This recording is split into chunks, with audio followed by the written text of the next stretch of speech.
I'm getting there, guys. Just give me a second.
I'm back. So change some stuff around. Using the website as opposed to Steam. It'll make this a lot easier. So, sorry, I was dehydrated. I had to do something about that. So, here's what we're going to talk about. Okay, they this is on March 31st. So they talked about their plans for Arc 2. They have to delay the sequel's launch. This is on survivetheark.com. So this is, their actual website. Um and they talked about they had to delay um, Arc 2, and what they were going to do was they were going to release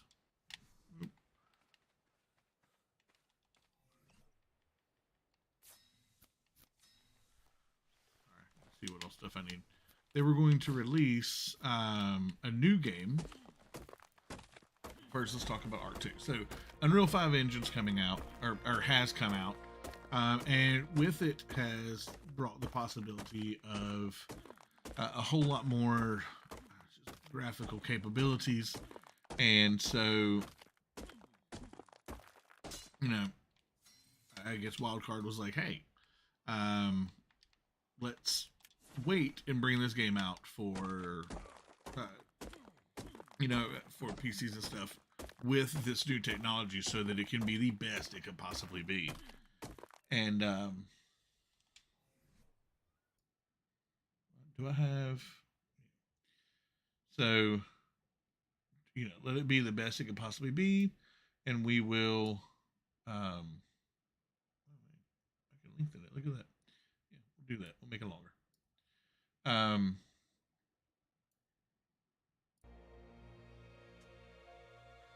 And so yeah, we'll make this game the best that it can be. We'll release it and bring it out on Unreal 5, and that's basically what they said. Well, along with that, they kind of had other plans too. And if we look down, introducing introducing Ark Survival Ascended. So the idea behind this is that Ark Survival Ascended would be basically like a HD remaster kind of deal. So, using the power of the Unreal Engine 5, they released it on Xbox Series S and X, PC, PlayStation 5 by the end of August 2023. Now, the base game is going to include the island, survival of the fittest, and all the non-canon DLC maps. Which I would assume means like Ragnarok and Vallegro and Crystal Isles, things like that. Well, they said, hey, we're going to do this, and we're going to make the bundle include ownership of both Survival Evolved, or Survival Ascended, and Arc 2. Now, cue uproar. It's going to be $40 a month, or it's going to be $40. It'll start. I think they were going to do. Yeah. So it's going to be purchased from the end of August for up to 1 year, until which they'll be sold separately. And it will include access to an exclusive 1 month closed beta to Arc 2. It's going to be $40, $39.99. And if you look down, it also shows. Is that? I need to get a place built because they will kill me quick. So,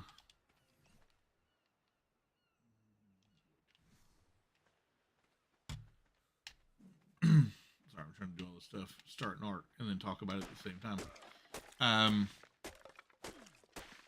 So, a lot of people were in an uproar, stating, "Hey, we've already bought Arc. I'm playing it right now. We've already bought this game. I see no reason why we have to spend another $40 just to play the base game on what's basically an HD remaster. It's not basically an HD remaster. It's upgrading it to an entirely new graphic engine, which I think that idea is lost on a lot of people. I'm not entirely sure why, since most of the people that play Arc are at least somewhat technologically inclined. At least as far as I've ever found, they seem to be. And so, you know, yeah, I know I'm dehydrated. It'll be all right. So, oh, they killed the raptor. Awesome. I can go get some keratin from him too. Um, and then they went on to say all the expansion packs will be sold separately on all platforms. $20 each. The Explorer's Pass, which includes Scorched Earth, Aberration, and Extinction. And each of them will be released in months subsequent. And then Genesis Pass, which includes Genesis Part 1 and Genesis Part 2. Now, that means for Ark Survival Ascended and all of its DLC to be released on this Unreal 5 engine, you're going to be paying $80. It's crazy, right? $80 for a game you've already got, which people said is just an HD remaster. It's just a slight remaster. Well, it's not. And therein lies the issue. That's where a lot of the community was, I think, kind of divided. You had a lot of people that says, "Hey, this is cool. You know, they're going to upgrade it. They're going to give us some quality of life improvements. It's going to be a much better game. It's going to be a lot prettier. It's going to be a lot faster. The textures are going to look more realistic. Hopefully, they'll work some of the kinks and bugs out."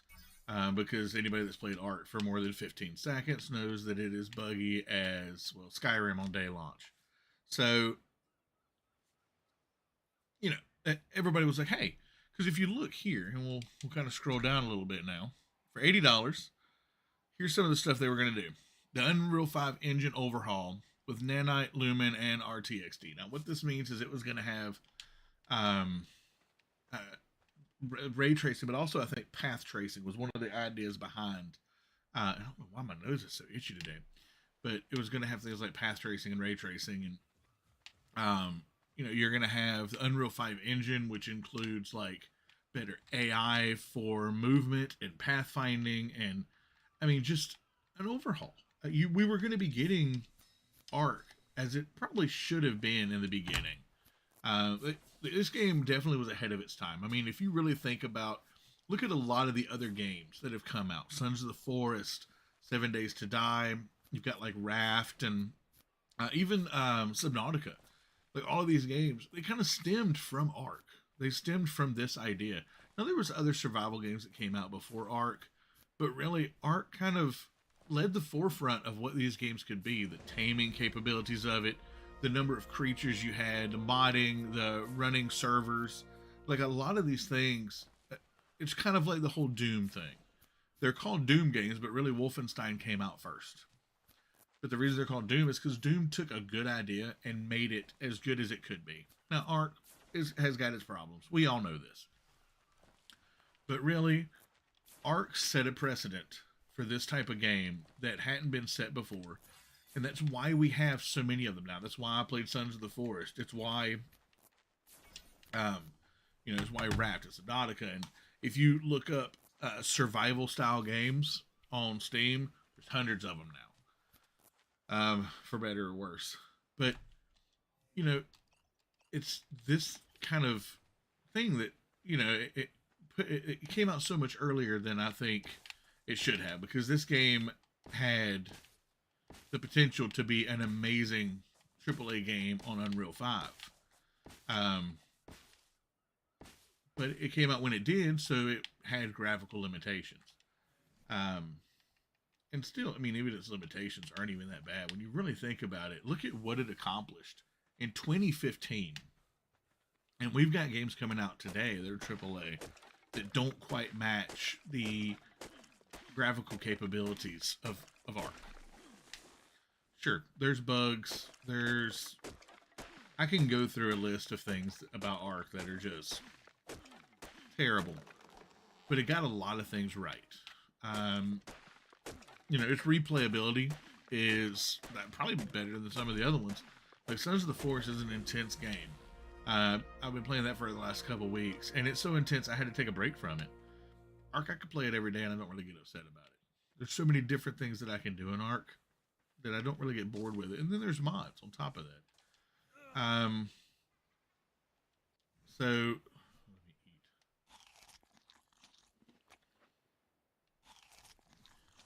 eat. Yeah. So anyway, I can digress into why Ark was kind of a game changer for a lot of reasons, but that's not really what today is about. 200, I think it's good for now. But anyway, so that was it. It's going to have dynamic water, which look at the water. Think about what it's going to be when it's dynamic water. You'll have waves crashing on the shore. Um, One of the things that dynamic water brings the capability of is you can actually get moved around by the water. Uh, like it will actually have its own physics engine. So you won't see this. You'll actually see waves lapping up onto the shore. Honestly, if they do it right with Unreal 5, it could be so that when you're going in, you can be hit by waves. Your raft can be hit by waves. Dinosaurs can be hit by waves. Um, the rivers could flow and actually move you in the river. They don't currently. They could. Um, so, I mean, it's these kind of improvements that it would really make this game so much more realistic.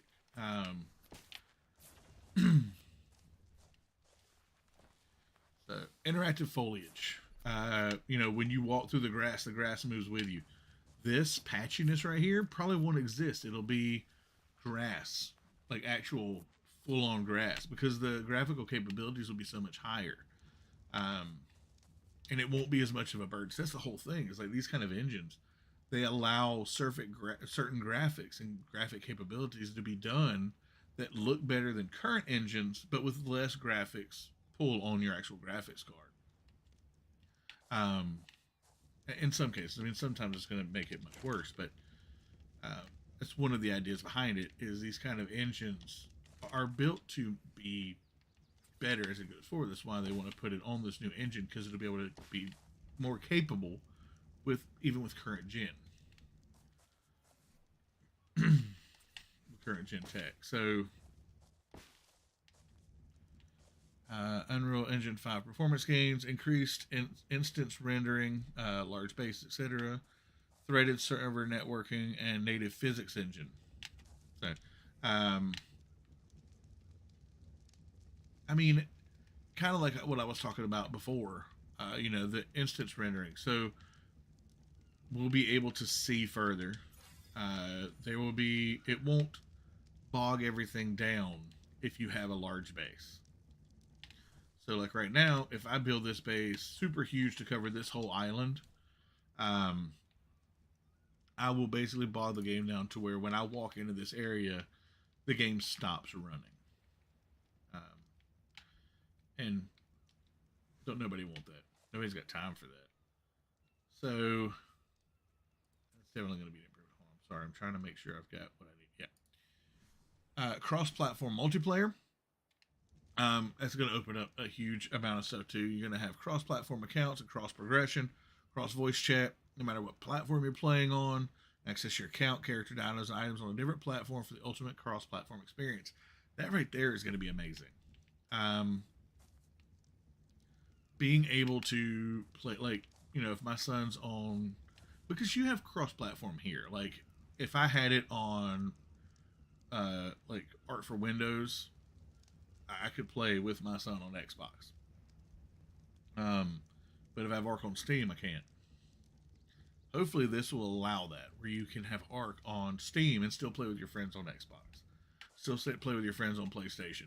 Um, Cross-platform modding, it'll be able to have mods on all platforms, including the consoles, and they'll be able to be held. So if you play on the computer and then you go to your PlayStation or you go to your Xbox, you'll still have the same mod capabilities, so you won't have to worry about corrupting save data.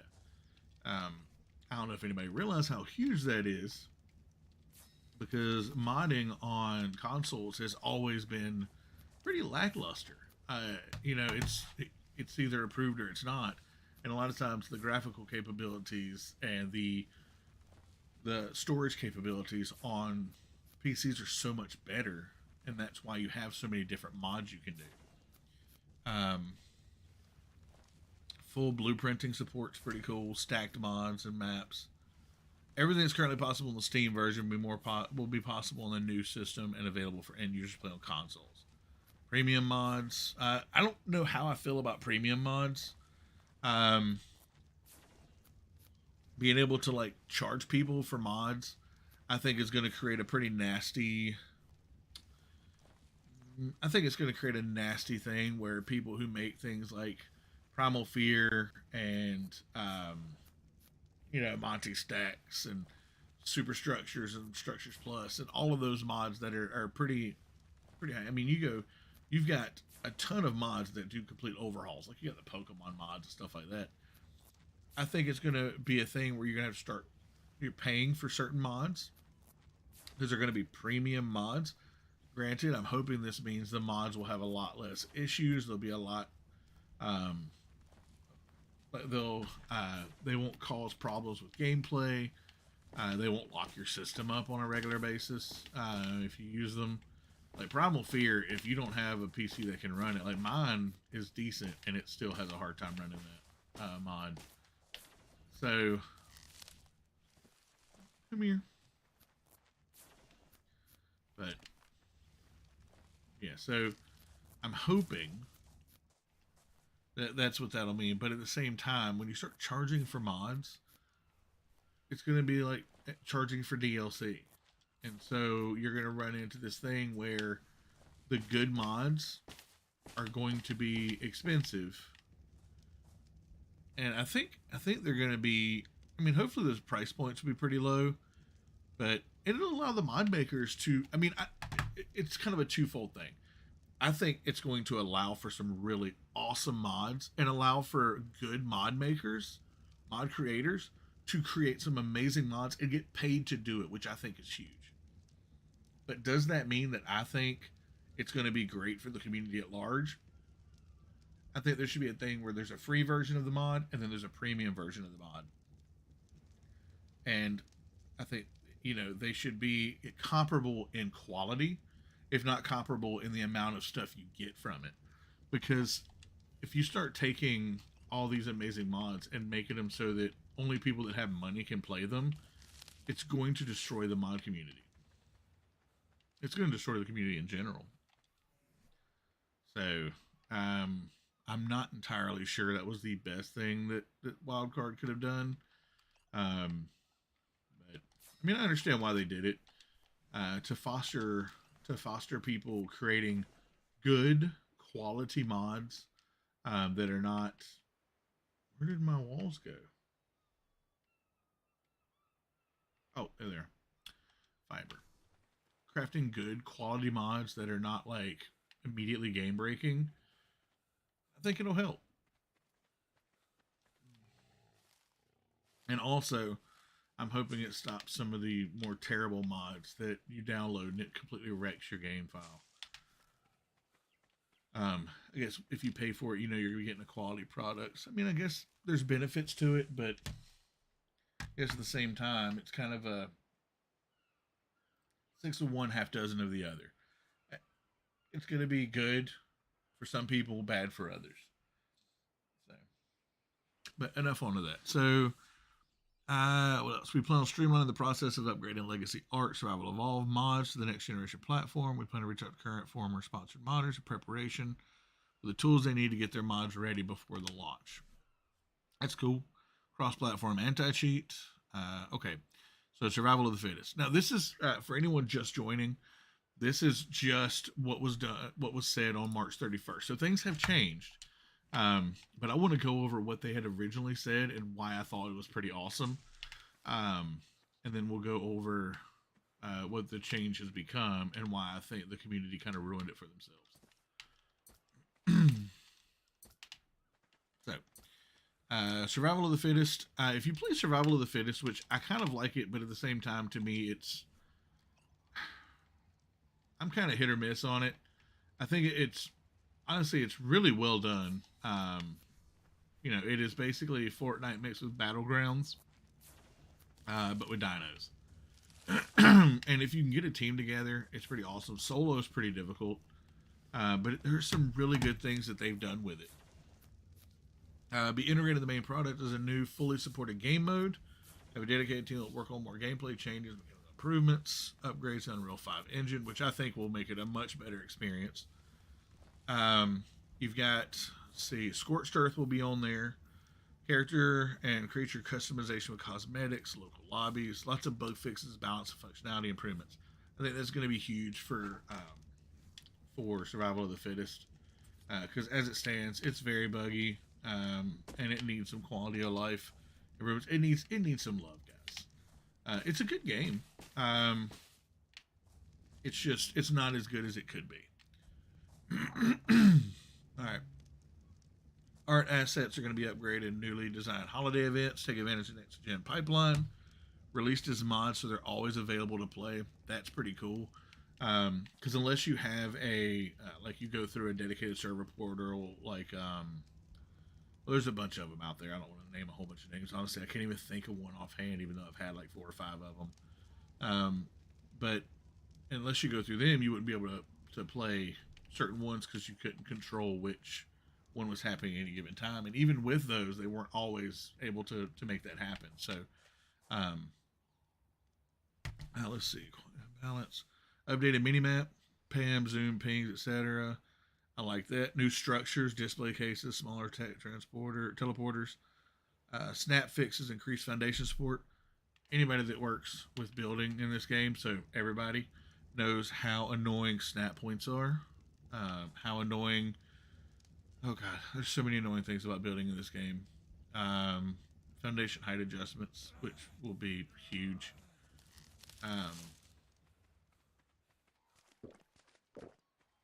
Because when you get to a place like this, you can't build foundations anymore. You have to do step ups. But if you could, make foundations that leveled off, that'd be nice. Or you could dig the ground. Let us remove and level out ground. Landscaping, guys. Include landscaping. Let us build shovels. That's all I ask. Let us build shovels. I think that alone would be such a quality and life improvement. Build shovels and, let us farm and till the earth. Call me crazy. I don't know. Don't get me wrong. Every now and again, I wouldn't mind having a hoe. What the? Oh, I thought it was raining. I was like, that's weird. Let us be able to till the ground. I know that seems silly when we have the crop plots, because crop plots are very useful. You can put them on top of buildings and such. But early game, let us build basic hoes and rakes and pickaxes and shovels that we can use to level off the ground. Just, if nothing else, put it in a mod. Let's see. Queuing system. Yeah. I know that's all for survival of the fittest, but I was throwing that into the quality of life for standard Ark. It would make things so much better. All right, so what else? Balance passes, live operations, content cross holiday events, official servers. Okay, so this is, I think everybody got mad about this. So as of August 31st, and they've made it official now, so I don't think it said it on here, but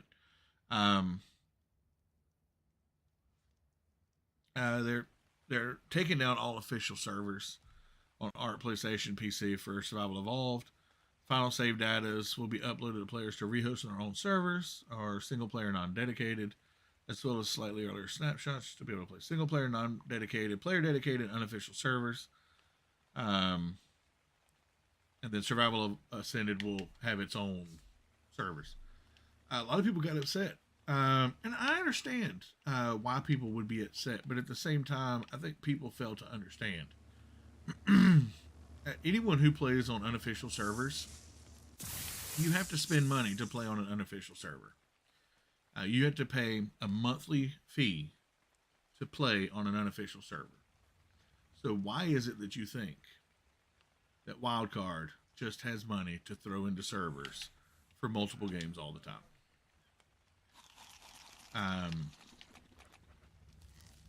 They have multiple servers running. I mean, dozens of servers running at any given time. hosting all of these people. They're constantly having to do updates to them. That's expensive. Running servers isn't cheap. I mean, even if you have all of the servers built, even if you're just running them off of, servers that have been built for a while, the upgrade and upkeep and paying people to keep them running isn't cheap. And Wildcard's not making any money off of that. They're not making any extra money. I mean, other than DLCs, I've never had to pay a monthly fee for anything. You name another MMO that has good server maintenance that doesn't have a monthly fee for playing online, for playing on their servers. Another good MMO. I mean, I know this isn't an MMO, but let's be realistic here. These servers, pricey. Other games, they do it, the servers run and their maintenance is kind of wishy-washy. I mean, the maintenance here is kind of wishy-washy. They're not great. But you think they'd be any better if suddenly they had to build a ton of new servers to run a new game that's probably going to have a bunch of people playing it, because people can complain all they want. They'll troll the internet for decades about something and still play it and eat it up like crazy. I mean, you remember when Final Fantasy VII remake was coming out, people trolled like crazy about that game. Crisis Core, all of those. I mean, we heard about it for the years leading up to it. People were so annoyed. Look at Final Fantasy 14. I mean, for 2 years, it was the worst game ever created by anyone. And you can argue that point all you want, but it was bad. It was free for 2 years because of how bad it was. It's now one of the most played games. People played it. A lot of people played it because it was free. They're going to troll it all day long, but they're going to play it because it's free.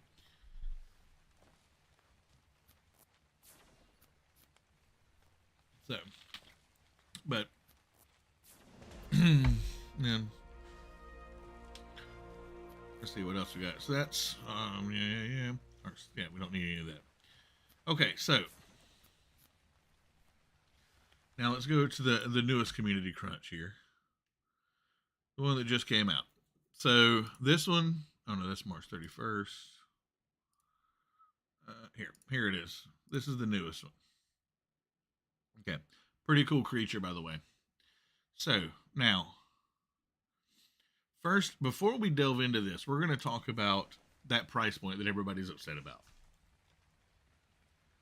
So, the Ark bundle was going to be $40, $39.99. You got Ark Survival Ascended.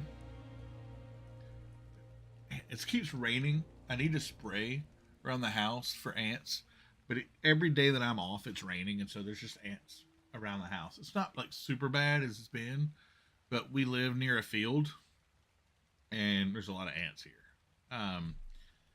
Anyway, digress. So, $40, you're getting Ark, Survival of the Fittest, and I think Scorched Earth came with that. But yeah, so you're getting Ark, Survival Ascended, and Survival of the Fittest.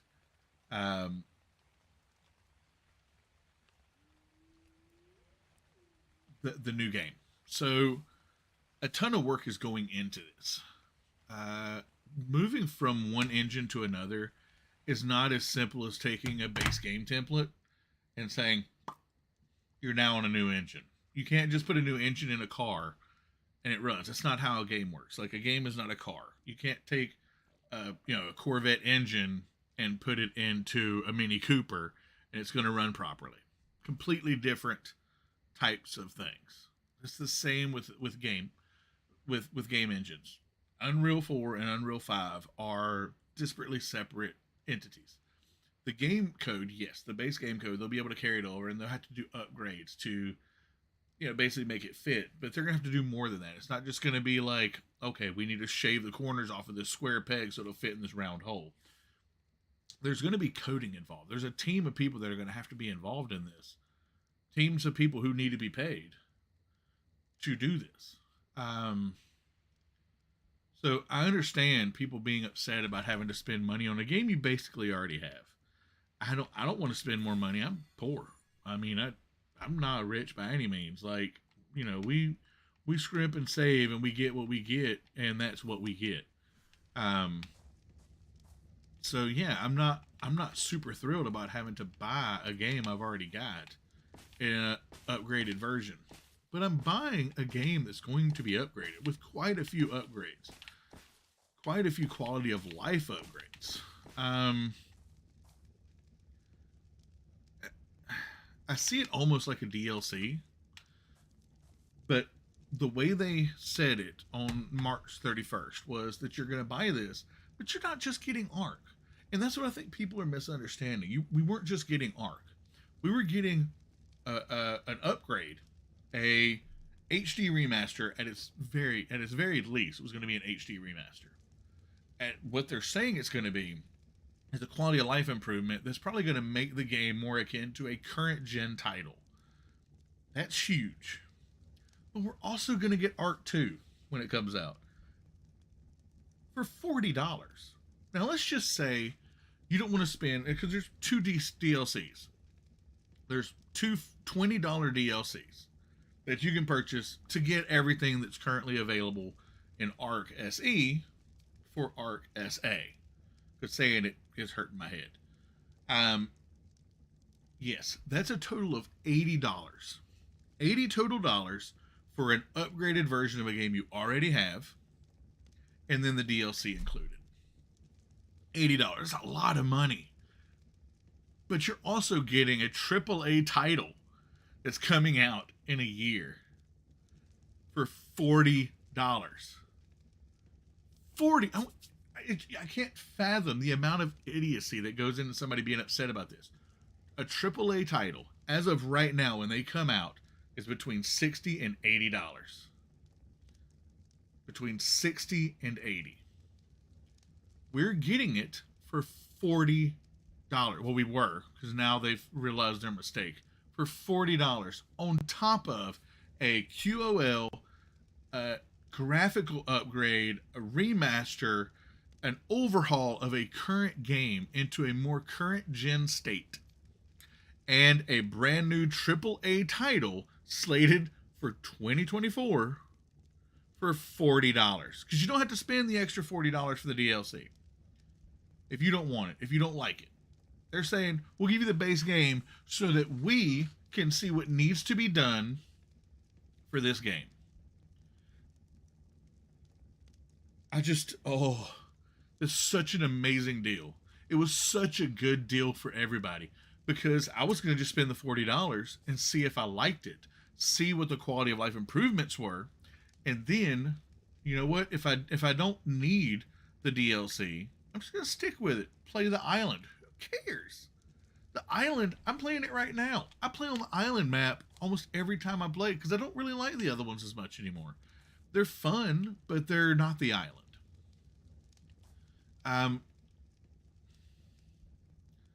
We were getting that plus the Ragnarok, plus Vallegro, plus Crystal Isles. All of those non-canon maps. Fjordur, I'm pretty sure, was going to be included in that. All of those for $40. Remastered, redone, quality of life improvements. I mean, if it's done even with a modicum of intelligence behind it, if it's done with even the most Todd Howardy, if it's done in a manner akin to Todd Howard, it's still going to be an amazing game. It's going to be bar none so much better than Ark is now. So to be upset about it boggles my mind. But it's okay. So let's talk about what has happened because of community outrage. Right here. Price point. First things off, we are scrapping the Ark Respawn bundle. Our intention behind this was to provide a package where you essentially got 2 products for the price of 1. I know. It's crazy. 2 for 1s, they're always a scam, right? In hindsight, not the best move. Not the best move because they realized that they were basically giving away a AAA game for free. Our bad. We recognize now combining Ark Survival Ascended with Ark 2 and requiring further DLC upgrades wasn't optimal. especially since you wouldn't be able to judge Ark 2 as no gameplay or content will be available yet. That's how they threw that in there. What they really should have said was, you guys just let us have more money. Thank you. Because almost everybody is going to buy Ark Survival Ascended. I can guarantee you there's going to be so many people that buy it at launch. And they're going to be the ones who all complained about it. But it's okay. Ark Survival Ascended, Ark SA, will now be a standalone package released on every platform at $60. You know what? It'll include everything. Every piece of content. All of it's going to launch the same as it did before. But you're getting everything, right? Fjordur, Ragnarok Center, Lost Island, Vallegro, and Crystal Isles. So, what happened, and what I think people are going to probably never realize, but some people may. Hopefully the ones watching this will realize just how much people messed up. We took the opportunity to have a remaster of a game we love and a AAA title for $40. $80 if you include the DLC. Let's just say $80. Let's just throw 80 as the number. So $80 for a AAA title coming out, yes, of course, in a year and a half. And a game we already love, remastered, redone, made better with quality of life improvements, that I guarantee you they're going to improve as time goes on because that's how these things work. For $80. And we said, no. 2 for 1 doesn't work. So now we're going to spend $60 for the game remastered. And then in a year when they release Ark 2, it ain't going to be free. It's a AAA title. I would be surprised if the base game is cheaper than $60. It'll probably be right at $60. So let's think about this. $80. Oh, hold on. A minimum of $40.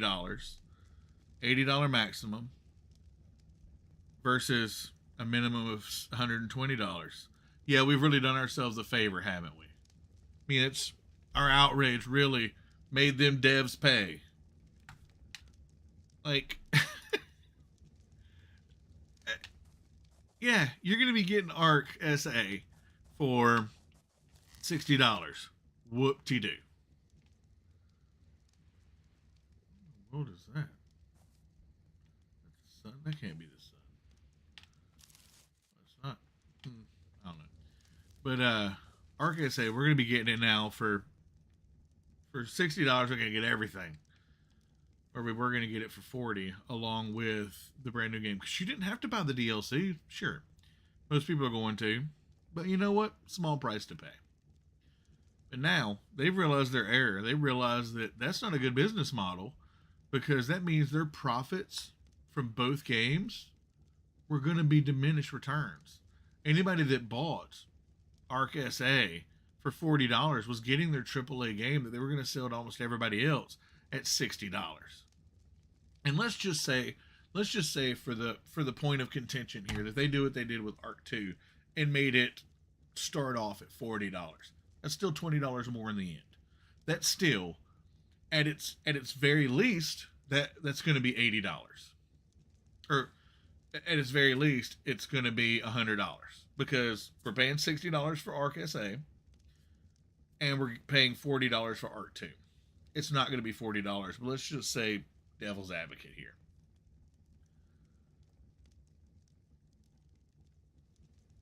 That's still $20 more than we would have paid for everything.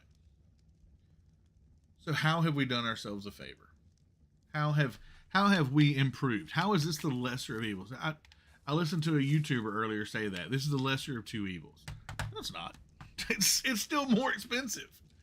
Yeah, it's less money in the short term, but it's more money in the long run.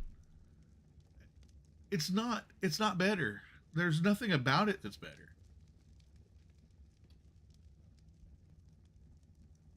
Because Survival Evolved isn't going to keep its servers up and running. We're still shutting that down. Not that it's necessary. Official servers are toxic. Everybody knows that. Nobody plays on official servers. They're terrible. I played on the official servers I tried. I put in a good month's worth of effort to play on the official servers.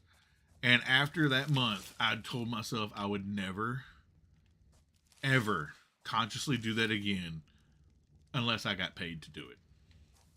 Because it was terrible. Even after thousands of hours in Ark, I still won't touch it. So, I just, it's frustrating because I was so excited. I was so excited at the prospect of getting 2 games for essentially half the price of 1. And I was so excited. Like it was we were here. We were so close. Just, and then we said, "Hey, this isn't a good idea." And Wildcard went, "You know what? You're right. This is a terrible business model for us. We're giving away stuff. Let's make them pay." Oh Lord. Anyway, that's my diatribe here for this. And I mean, it's still going to come with the new features. You know, the stuff we'd already talked about. I'm hoping to get more done. There was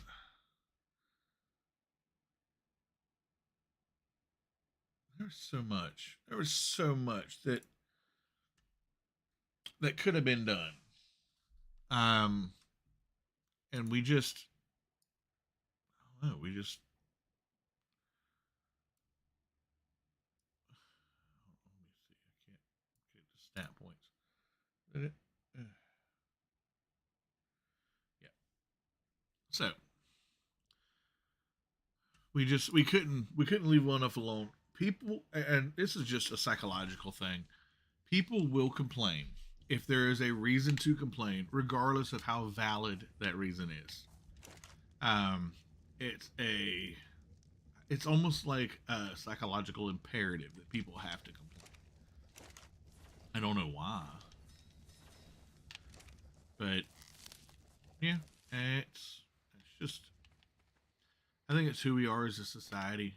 That we've just decided that nothing is ever good enough, and we can only see the smallest, most minuscule picture available, and that's what's happening right now. We are creatures of immediacy, and it's proven. Like, we're getting ready to talk about Extinction.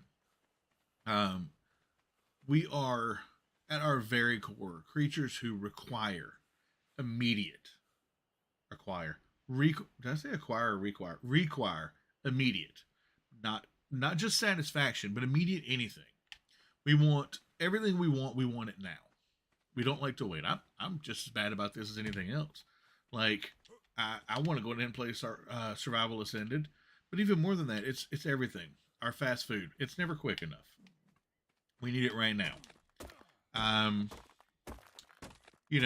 5G. It's a millisecond. I mean, of lag, and that's still not fast enough for people. Like, it's everything about us. We want it now. We don't like to wait. We don't like standing in line. A game gets talked about at E3, and they're like, look at this way, Skyrim. Or not Skyrim, Elder Scrolls, the new Elder Scrolls game. It's been announced for years now. And people are just up in arms that it's taking this long. But, I mean, I'm not. I still play Skyrim. I still play Morrowind when I can, Oblivion. I'm not upset about it. I'm annoyed because they keep releasing stuff, and I'm like, I just want to play it. But we are creatures of immediacy, of intense need and want to have now. And so, well, yeah, but it's not just about gratification. Like, people want immediate everything, even if it doesn't gratify them, even if it isn't a good thing. Nobody wants to wait for punishment. Nobody wants to wait for anything. It doesn't matter what it is, even if it's not going to make them better or feel better. They need it immediately. If they have to wait for it, it's frustrating and annoying, and so I find it fascinating. Um, and then when we're given opportunities, but we have to wait for it, we do everything we can to destroy that opportunity. I mean, it's fascinating. That's what happened with art. We were given an opportunity to have something, and we saw a few things about it that we didn't like, and could not weigh positive against negative in a unbiased way. And so now we are going to spend quite a bit more money. To me, more than $5 is quite a bit more money. And we're going to spend it on something that we already had an opportunity to have so much cheaper, and it's infuriating. Um, so, but I think that's the end of my diatribe for now. I'm sorry, I just psychologically it's just fascinating. I was at the office, so I was worried for a minute. Yeah.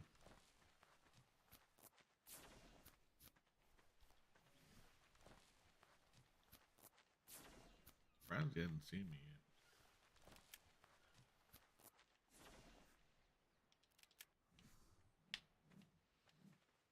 I don't need to kill him. There's no point. Getting the trank arrows just takes too long. This guy I want to kill, though. He's in my way. Yeah. Come here.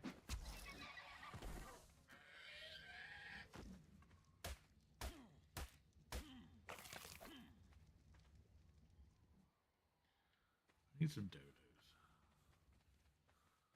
Are you a female or a male?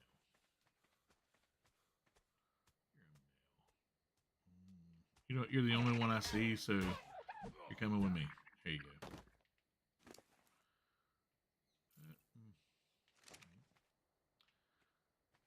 Let's see. There's gotta be a female around here somewhere. Wait. Yeah, that taming on 3X.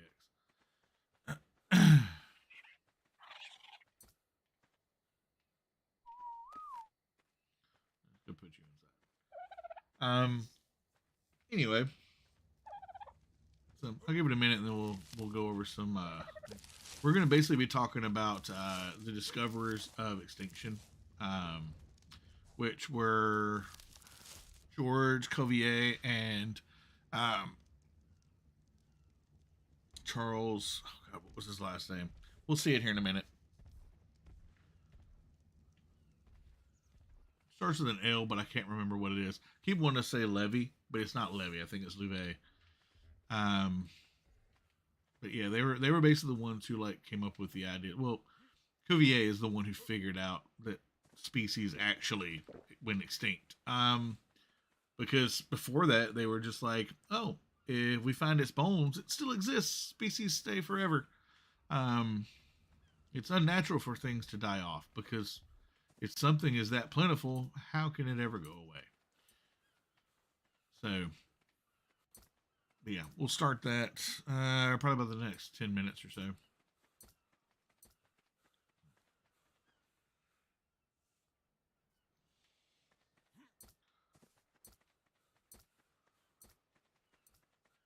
But we'll start, like I said, we'll start with Cuvier. Basically, like, some facts about him, his life, the life and times of Georges Cuvier, and how he discovered it. It started with a mastodon tooth, which the fun fact, I found this out yesterday while reading another book, and I'll be using. I think it's Stanford is actually who I'm getting my info from. No, it's UC Berkeley. Excuse me, University of California at Berkeley. Come here, female. Be my little dodo lady.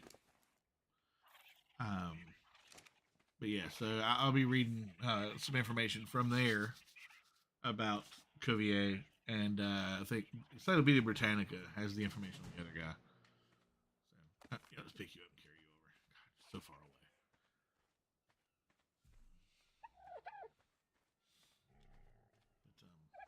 But Yeah. So anyway, the fun thing, Cuvier, he saw mastodon tooth. Well, at the time they just thought it was an elephant, but it was a weird elephant because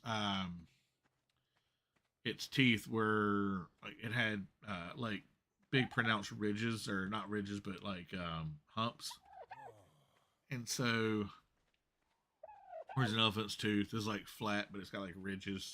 Um, it's useful for grinding. Whereas the mastodons had like huge bumps. Like it looked like our molars almost, um, but with much more pronounced ridges. What's that? So he originally named it Mastodonte, and that's me that's making that noise. Mastodonte quite literally means um, breast tooth because it reminded him of nipples, the protuberance. So that's where we come up with that name. I know, fascinating. I thought it was fascinating and funny. It was hot. Stood near a fire and it got colder. So look, come here. Thank you. You're gonna come at me, bro. I'm gonna be prepared for you. That's why you always keep Mijo berries in your tame food one. Oh, I just ate raw meat. My bad.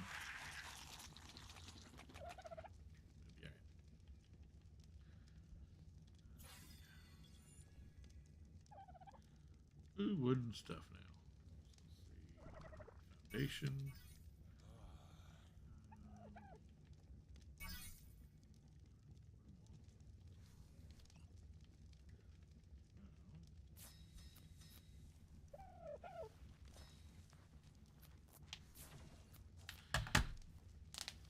Yeah, after this heat wave goes away, good lord.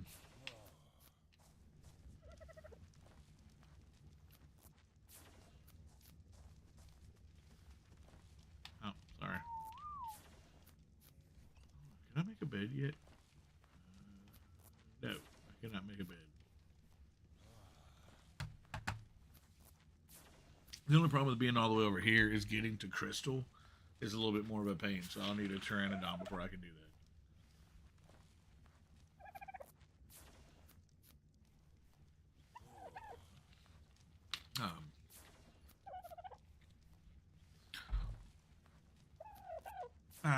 But yeah, other fun fact, like Ichthyosaurus, um, the the swimmers in this game, their name, if I remember correctly, basically translates to reptile fish. I could be wrong. I'll have to look that up while we're playing, but I'm fairly certain. And plesiosaur means almost fish. Or almost lizard. I don't know. I had to look it up now because I can't remember. I just saw it yesterday. I thought it was fascinating. I only got 13 of them. Why are you so hot? We'll boost some fortitude. Yeah, I know. 12. I need a bed.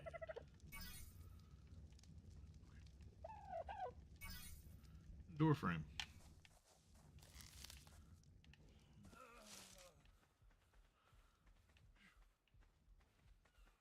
It's too hot. Step down in here and cool down. Because the heat will make you sick. Make you hurt. Lower your health. What do I need to make fiber? I really need to find a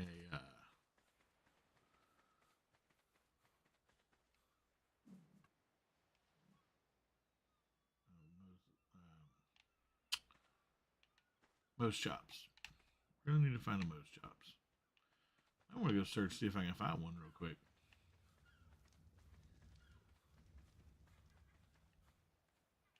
Yeah, how much food do I have? Yeah, I've got enough food.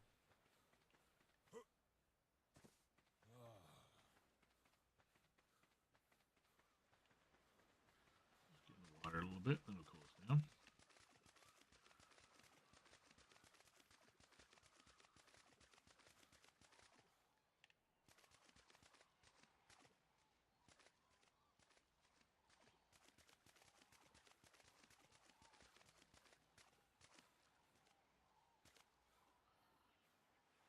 Yeah, I know I'm hot. Thanks for noticing.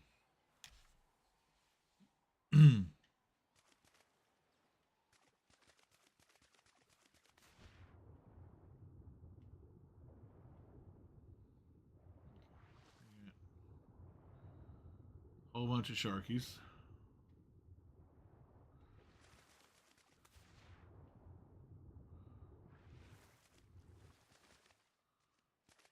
The only problem, this place has no Moe's chops. Not really. It's weird. They don't really spawn here. You see them every now and again, but they're not like very prevalent.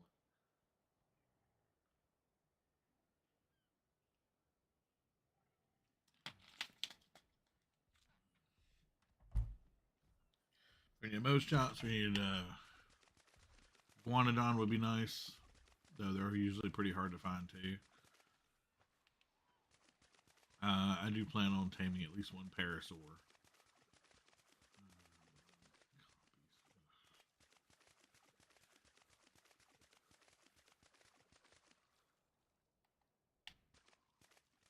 Okay, let's see. I don't want to go too far because 99 times out of 100 there's a Spinosaurus and there's crocodilians.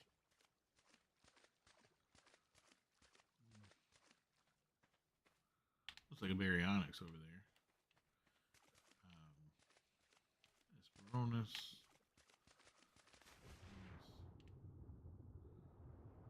Oh, that's not a good sign.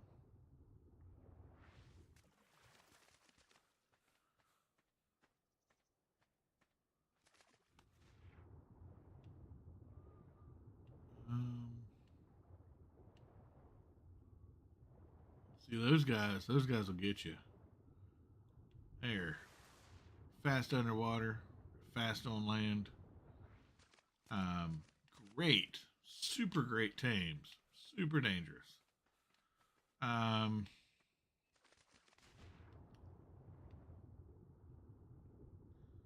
See right there, that's problematic. You don't normally get many sharks that try to cross this area, but if they do, they can get to you.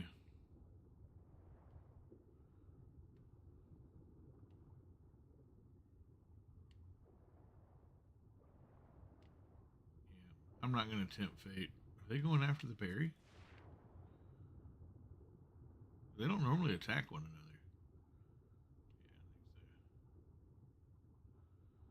Yeah, I think so. There's an otter. He'd be a good team too.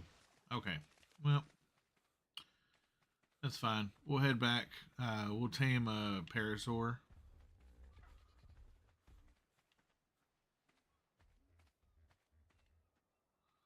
We got the parasaur tamed.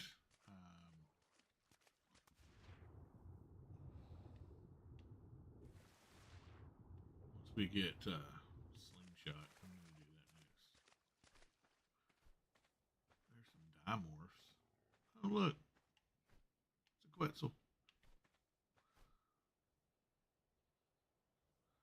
I don't really see one flying this low. That's weird. Let's see.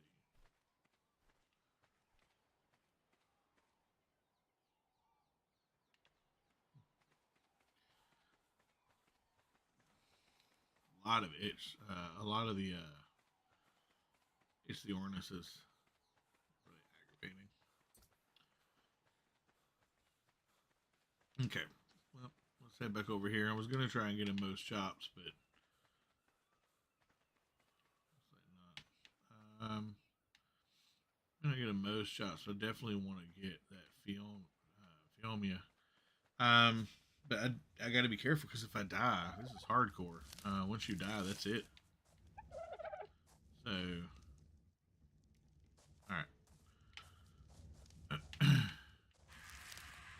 Forgot about that. I don't play hardcore very often. So let's go get some fiber. That's why we got to be supremely careful. Until we get to about level 20 or 25, everything on this part of the island is dangerous.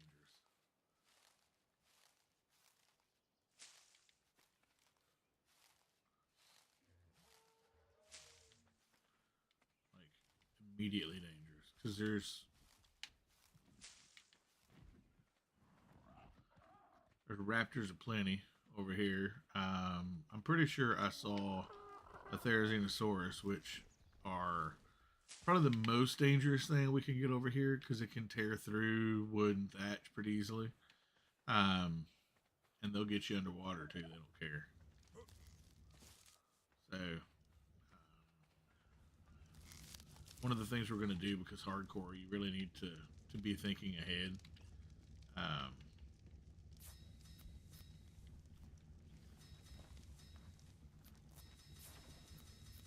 So I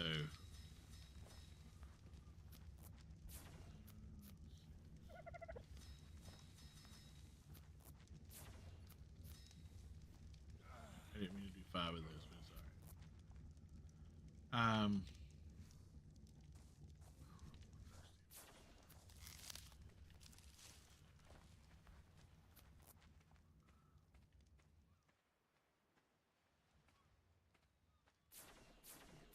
Soon. Being able to survive inside of our base without having to leave is another thing that's important for a hardcore match, or hardcore game. So that's why I wanted the dodos, because they can give us eggs. Dodo eggs are edible. And so once we get water in here, if anything happens, like something dangerous comes outside, we can survive in here until it goes away. But we have to have at least wood down. Therizinosaurus will require us to have stone, but wood is what we have for now. So.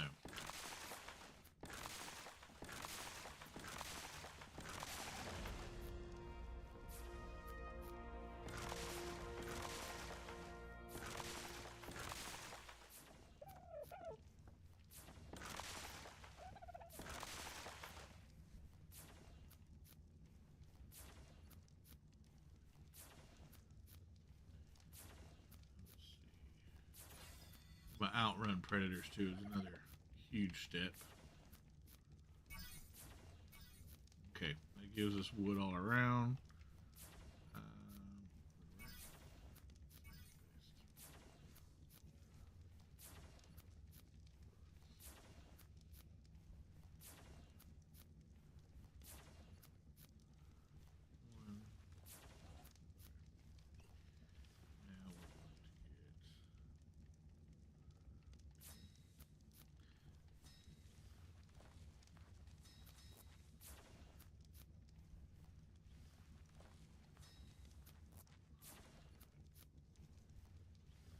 The bed is only for teleporting purposes. Because once we have separate bases, we'll teleport between them for different things.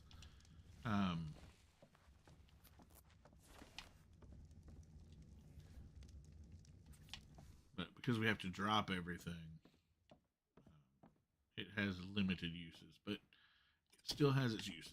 Once we have separate bases, we'll be able to teleport between them to do different things. Battery 50%.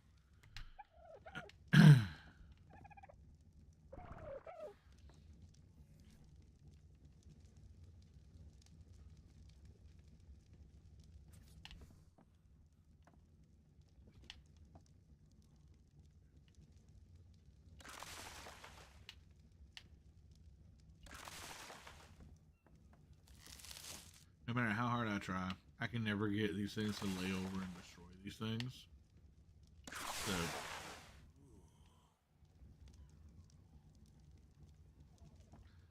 that right there is what I'm talking about when I want quality of life improvements. That should never have happened. Taking down a door Should not have taken down every wall I had.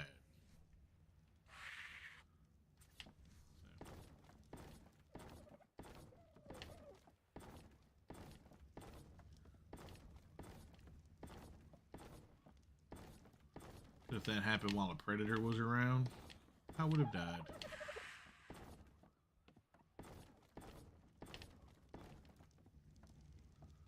Five. More.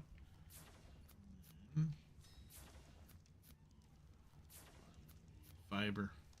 Fiber and wood. Give me my determiner.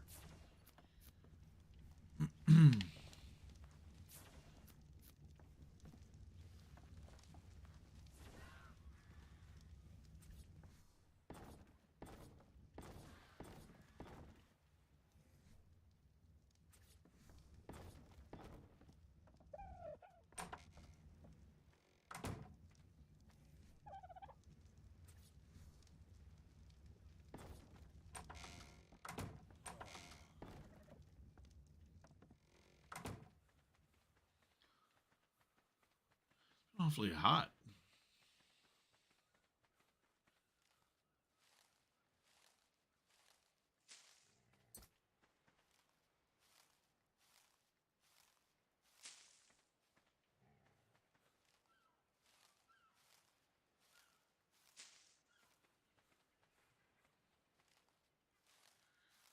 All right, so let me bring up my fact sheet here. We'll start talking about Extinction, when we found out about it, how we found out about it, and you know, fun facts. We'll find fun dinosaur facts too eventually, but right now we'll just do that. Get in the house though. All I need is talk about extinction, and I become extinct.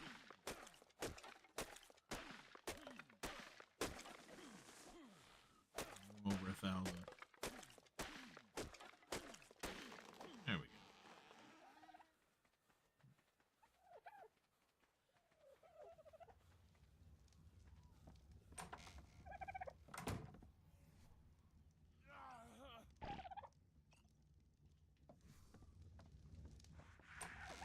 Of course, it's hot. We're thirsty. We'll get. But it won't be.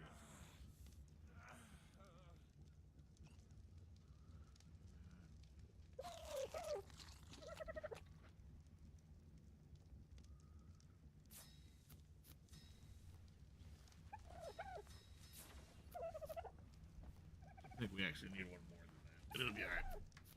Okay. We need to be able to run a little bit faster. And a little bit longer, but we'll get there.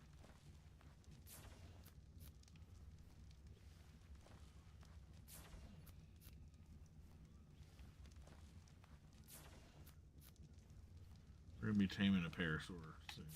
We need... Oh, we do have the slingshot, so we need to make one of those. Cooking pot's going to be necessary, but I got to get that next level.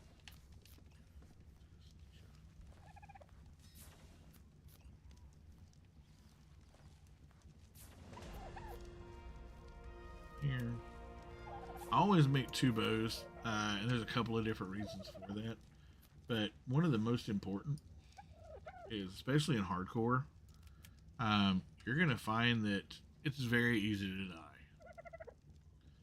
And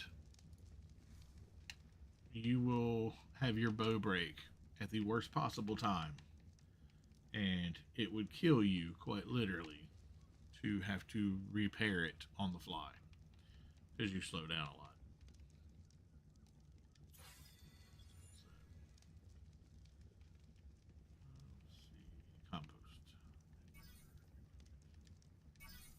Gunpowder. Stop me from getting the cooking pot. I think it. No, it won't.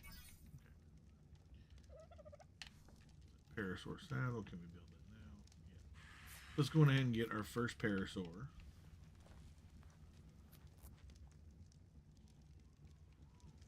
Build a bunch of these because they're going to be super important.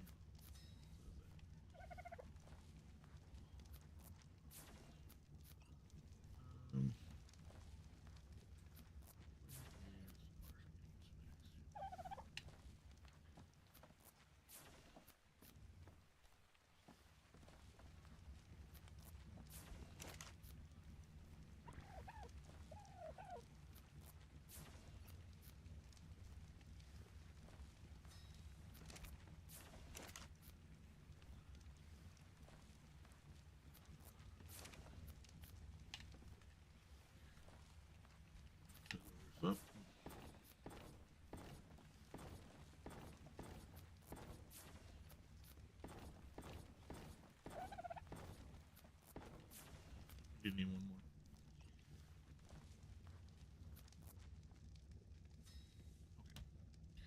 So let's bring up Georges Cuvier. Okay. Um. Now, yes, this is from UC Berkeley. Uh. So Cuvier was born August 23rd of 1769 in Montbéliard, it's a French-speaking community in the Jura Mountains in France, obviously. Um, let's see. That's funny. He studied at the Carolinian Academy in Stuttgart.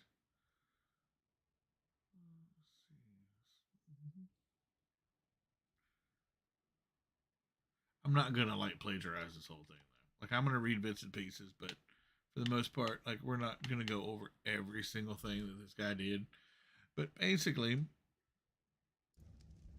Cuvier saw organisms as like integrated wholes, in which each part's form and function were integrated to the entire body.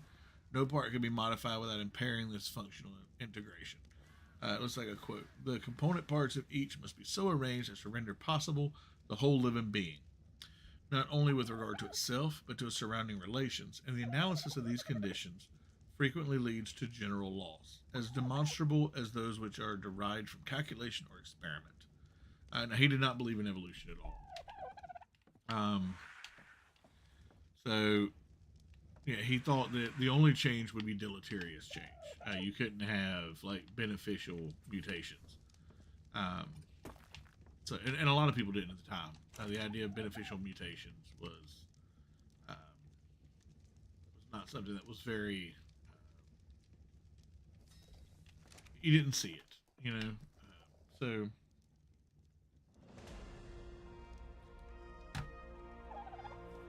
yeah, so he, yeah, like he studied like, and one of the things that kind of set him to this was he actually studied some mummified cats from like Egypt, and saw that they were very similar to the cats that he had during his time. So he saw no reason to think that anything ever really changed. It was just always the same.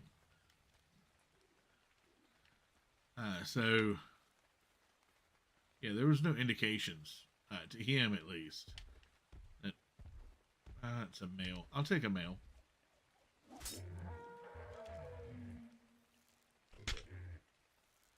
So there were no indications to him that there was anything different between those cats and our current domesticated cats. So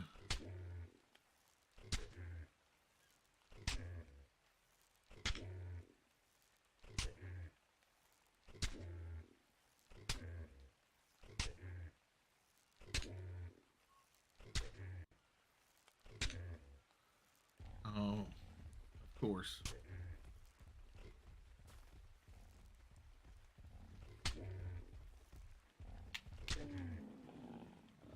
Oh, it's about time. Lord.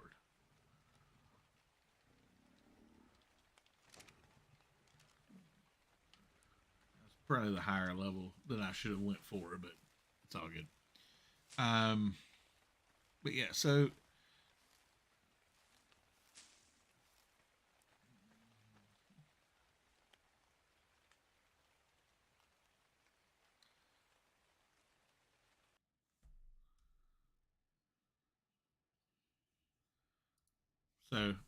he actually, yeah, frontal integration of organisms led to classify animals into four branches. Um, so you had the vertebrata, articulata, which is arthropods and segmented worms, molluscu, mollusca, which at the time meant all of the soft, bilaterally symmetrical invertebrates, and radiata, which is cnidarians and echinoderms. So for Cuvier, these were fundamentally different from each other and could not be connected by any evolutionary transformation. Um, of course, he didn't believe in evolution, so any similarities between organisms were due to common functions, not common ancestry, right?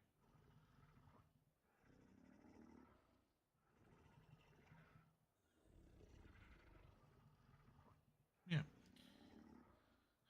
Apparently, there were people at the time, Buffin Lamarck and Geoffrey Saint Hilaire, Hillier, who suggested that animal morphology might be more changeable and affected by environmental conditions. Oh, hey. That's what I get for not paying attention.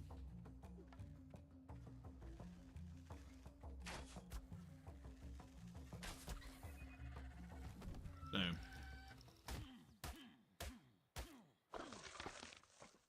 I make a saddle? I did. Okay.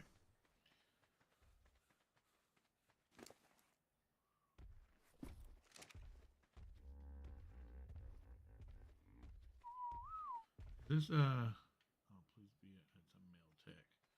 You know what? We still need it. Level 4 will go down pretty quick.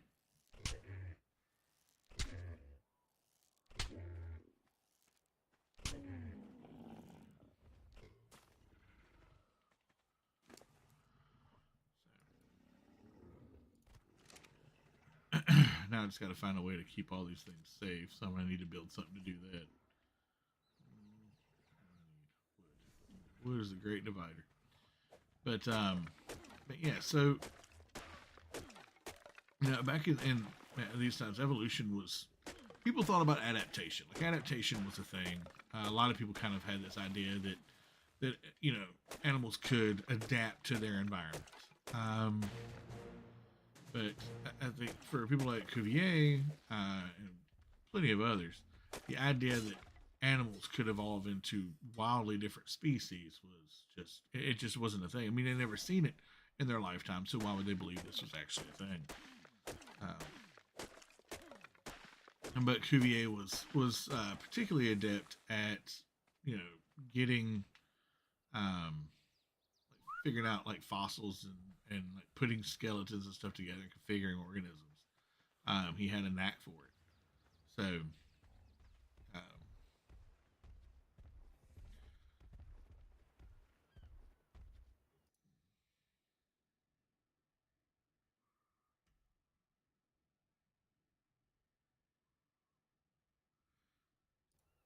So, but anyway, sorry, I'm reading this through. I should have prepared a little bit better, but I kind of figured I was going to do this on the spot because I couldn't talk about Arc 2 just for 3 hours. And I've been watching a lot of stuff and reading a lot of stuff about extinction. I'm currently reading a book called Sixth Extinction. Trying to remember who Elizabeth. Hold on, I'll tell you in a second. It's the Sixth Extinction by. It's the Sixth Extinction: Unnatural History by Elizabeth Colbert, maybe Colbert, but it looks like Colbert. And honestly, it's fascinating. She's actually talked about, you know, Cuvier and his discoveries and how that kind of shaped the thought of evolution and things like that. And of course, talking about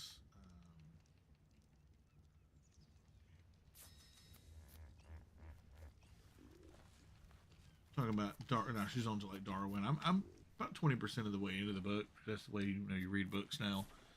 But Cuvier, I started reading into him and like looking into stuff that he did, and I found it pretty fascinating because up until this point, there were ideas like Leonardo da Vinci and Robert Hooke had stated that fossils were once living creatures that may or may not exist anymore. Um,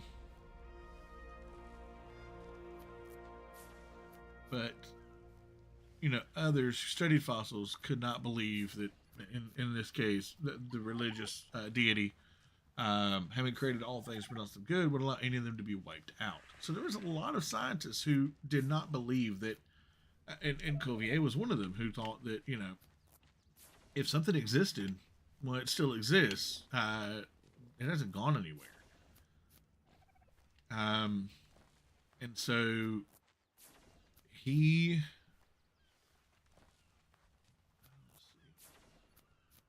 Oh yeah. So Cuvier, this is actually a quote from him, stated in 1796. It is evident that one cannot say anything demonstrable about the problem before having resolved these preliminary questions, and yet we hardly possess the necessary information to solve some of them.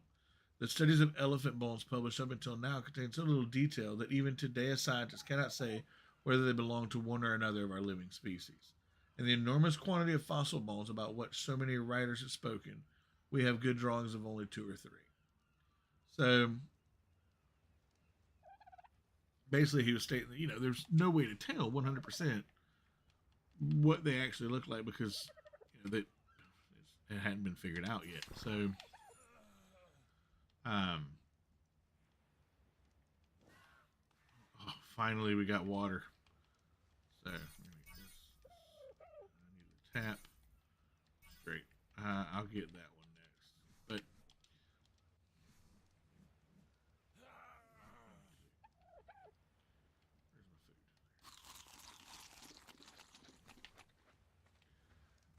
food? Okay. We're gonna build our little animal place right over here. Our base is probably going to be quite a bit bigger than I normally build. I normally build like a two-tiered structure, you know, 4x4, and that's about it. Because usually I don't worry about my dinos dying, but in this case I'm going to be much more cautious because I want to keep them around. It's going to be highly important that I do.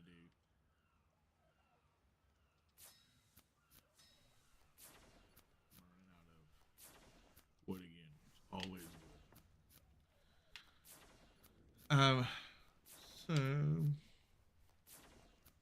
but yeah, so Cuvier went on to he studied African Indian elephants, figured they were distinct species, and then they started finding um, fossils of these mammoths. There we go.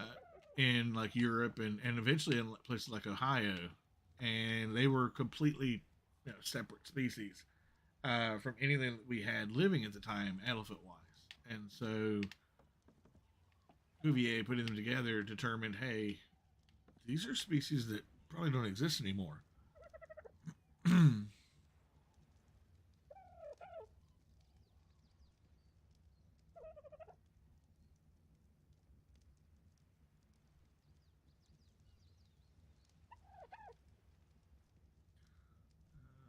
This doesn't really go into much more about him, but yeah. So he got these bones from parts of Europe and from like Ohio while they were traveling through the country, and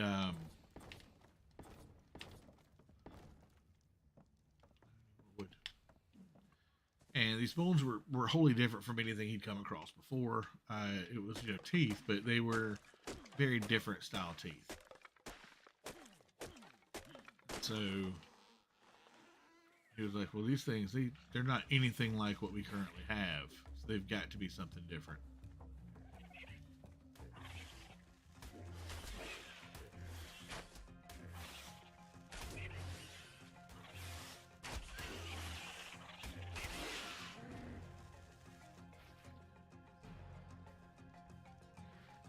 Come here. I think next time before I get on, I'm gonna do like a research paper style thing and get better prepared because this is very haphazard and I feel bad about it. Not usually this haphazard with stuff. Oh, it's a rock. Hydrated already. Okay, leveled up. I had it down to like 0.05 as my XP modifier, and it took me so long to get to like level 5 that I was like, yeah, I can't do that on stream. That's just impossible. I will never survive. Because like I was just running from everything all the time because everything was killing me so quick. Feed trough. Yep, that'll be next. Okay, so I need to storage is going to be highly important. Everything is going to be really important. Hardcore makes it important.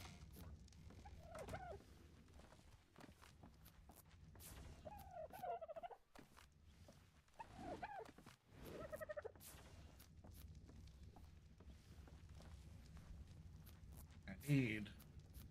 I need things like polymer though,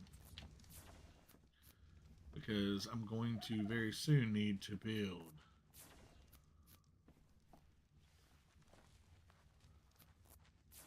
Because I'm doing this solo and not with other people, I'm gonna have to build the soul collector and the item collector and things like that.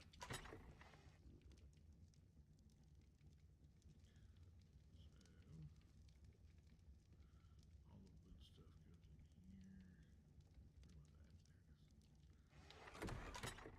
stuff goes in here. Fiber stuff. Animal parts.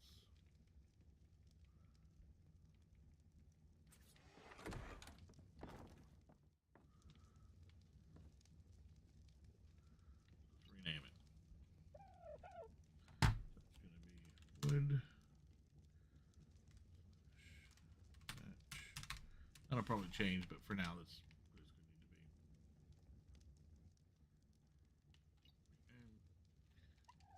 this is going to be flint. Why is it not going down?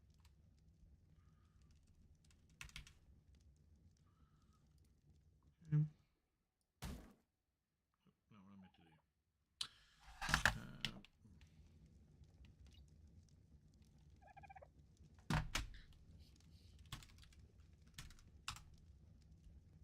This is just going to be hide and carried.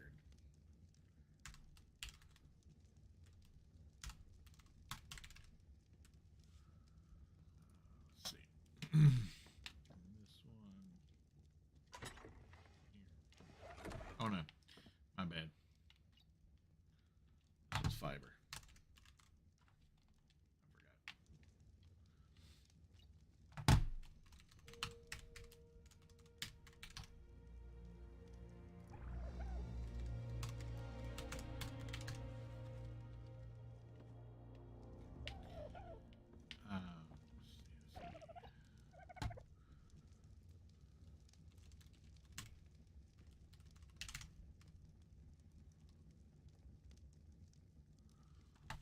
Armor.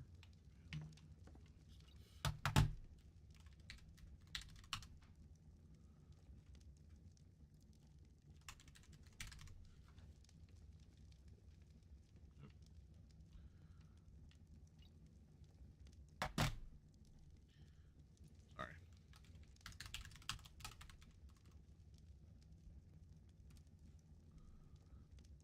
Building stuff.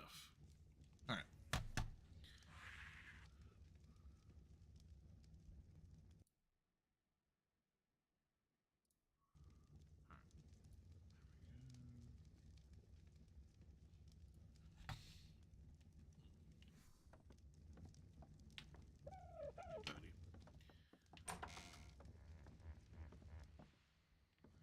But we can just go over some like basics of evolution and extinction, and then I'll form better. I'll have like a better thing next time we do it.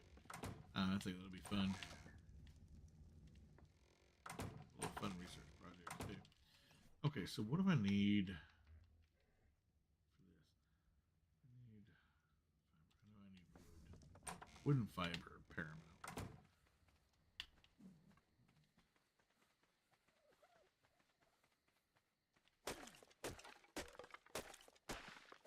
I need a Phiomia, but I think that Phiomia.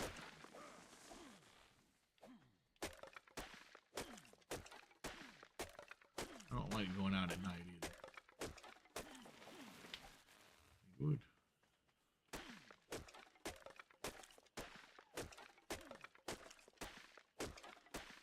Try to get 2,000. See what happens.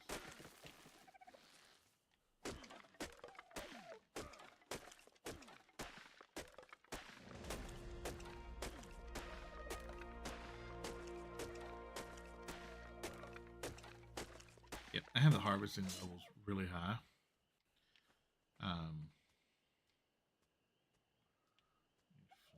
Really?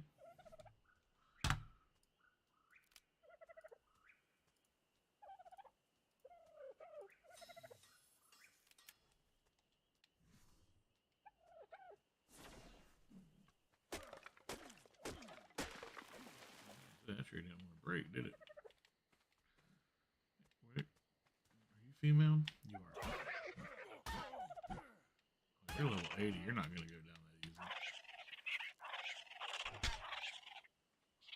Probably going to kill you before I knock you out.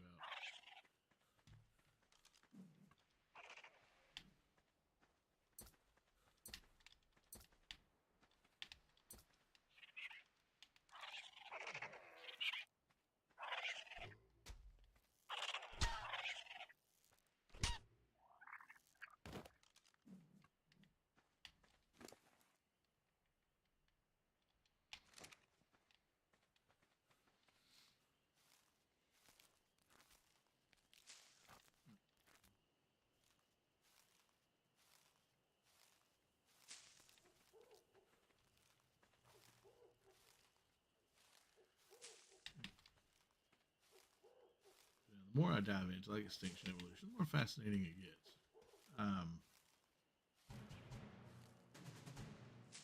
Because you know what you're taught in school is not quite well. I mean, I don't know what you're taught nowadays in school. I know what I was taught in school, and it was not anything close to what evolution actually is. It was a very much watered down, um, haphazard study of evolution. So, you know,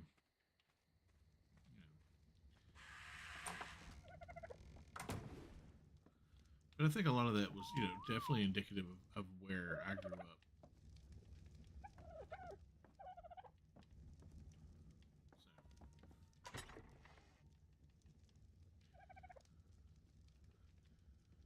need to start the composting thing. That's where I'm gonna need a lot of thatch. That's where they're gonna come.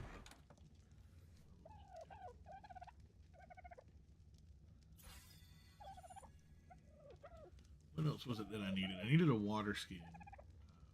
That's gonna have to come later. It's not super duper important that I get it now. But feeding trough is going to be very soon. So we'll do that. And then inclined. So I'm gonna go flexible. Alright, so let's make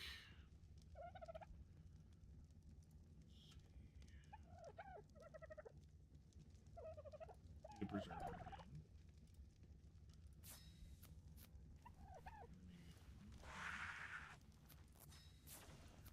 Not one tab. I need at least 2 tabs for now.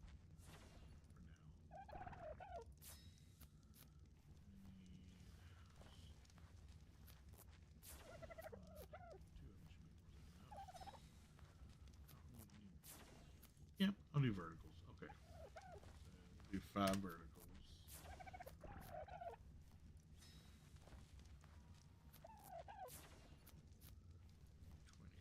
Because they're going to come in handy.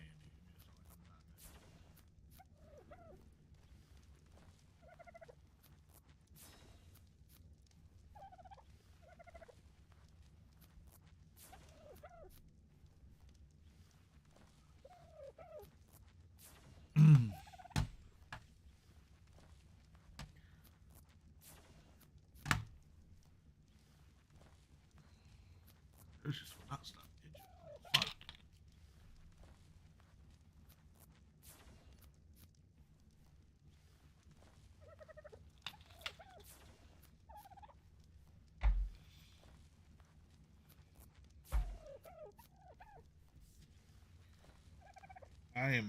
I am pretty depressed about the whole Ark outcome. I was real excited. I was actually hoping the pre-orders would open up. I knew something was going to happen that was going to change it because there were so many people complaining about how it was working, and so I knew that it was going to get ruined. It's fun while it lasted.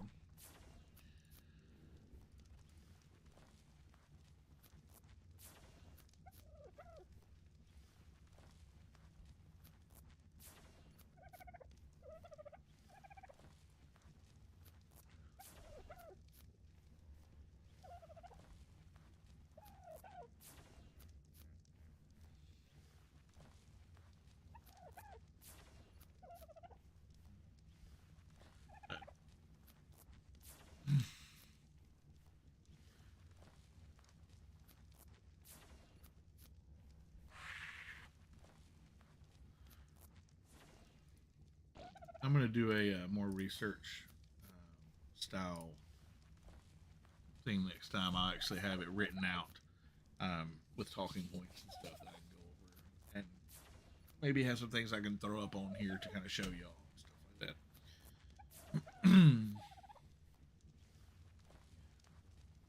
We'll see. Just depends on it. Really, it depends on what kind of time frame I'm looking at, what kind of time I have.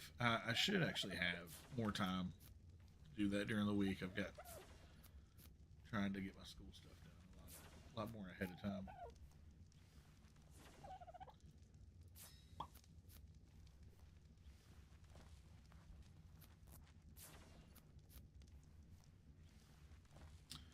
yeah. When you talk about evolution, like the idea of natural selection, there are a couple of fascinating facets of it. Yeah, sure, that works. It's not repetitive. It's just two words that sound similar that mean different things. Like for instance, you know, there are. Oh, where did?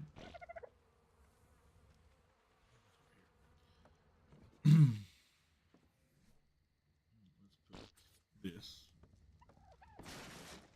No, can't do that. It's gonna have to be on the end.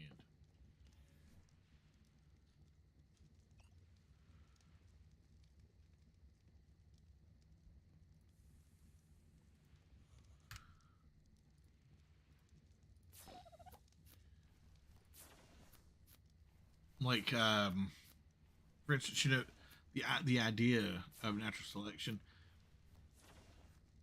Like, how does some of it work? I guess it's kind of the one of the things that just.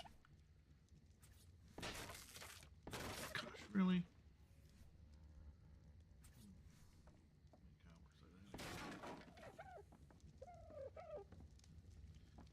I'm gonna have to move this bed.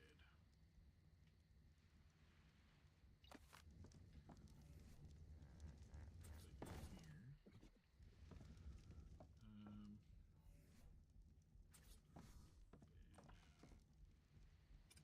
yeah, you can go right here.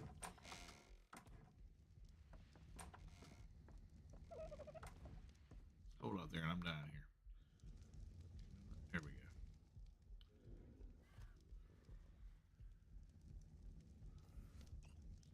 Actually, get some more heat going in here because it is not hot enough.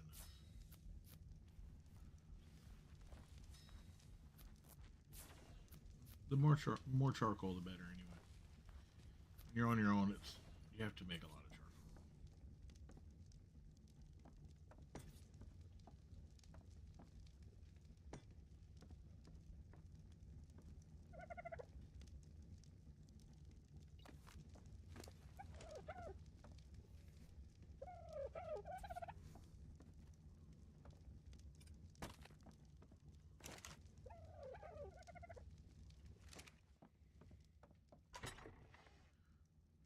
How much do we have here?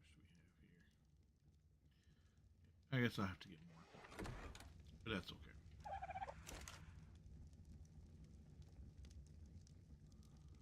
I don't want 2,000 in there. I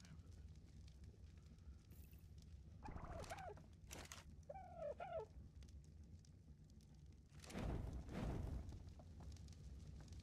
it. Oh, bright light.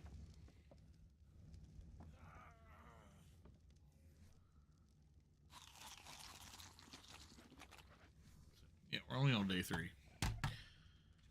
My goal is to make it 100 days without dying.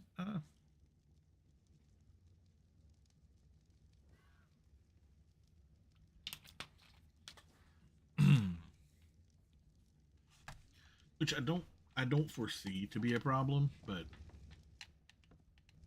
it's amazing in this game how problems can just kind of arise.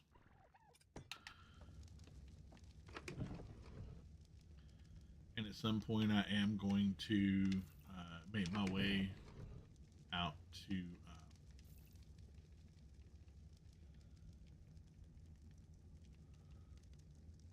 some of the more dangerous areas, of course. So we start crossing into the rainforest and stuff and the swamps. Doesn't matter how well prepared I am. Death comes swift out there.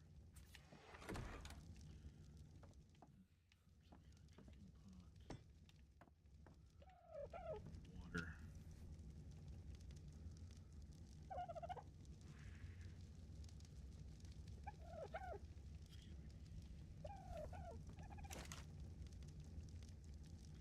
I'm going ahead and be making gunpowder.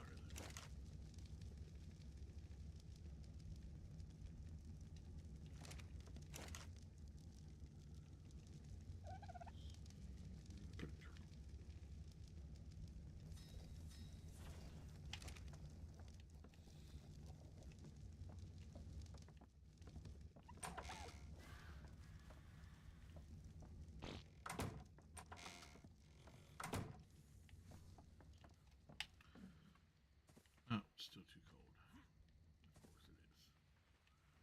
Of course it is. I can't make hide armor. It's one of the things you want to get is all of the supply drops. Hey, how's it going?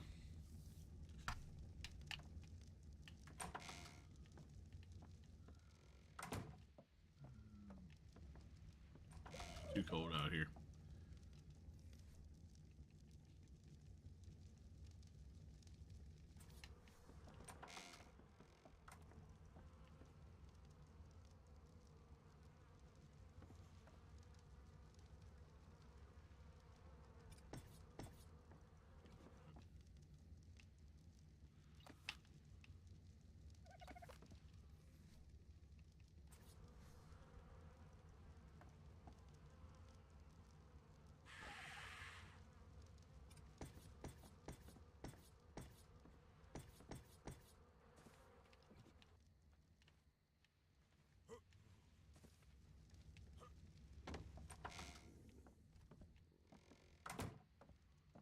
What is that? Is that exactly 9? That's funny.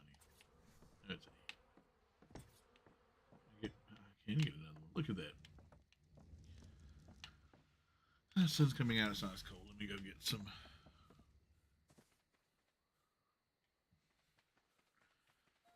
How's your day going?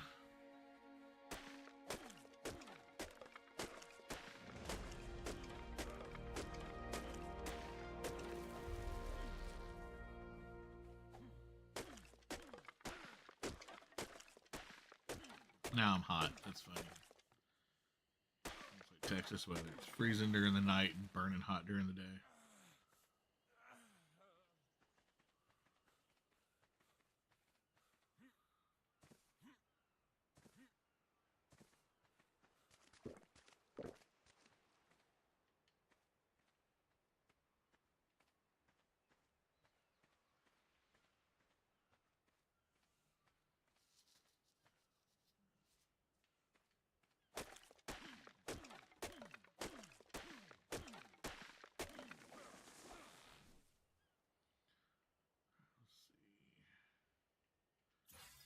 Fortitude up a bit.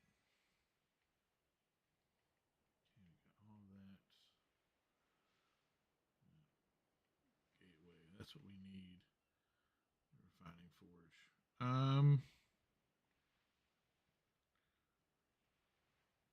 Gateway is going to be more important right now, solely due to the fact that we need to enclose our dinos.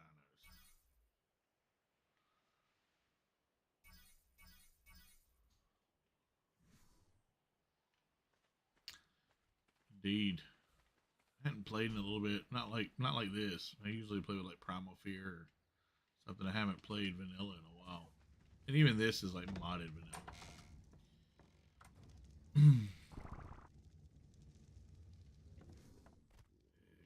Why's it gotta sound so nasty?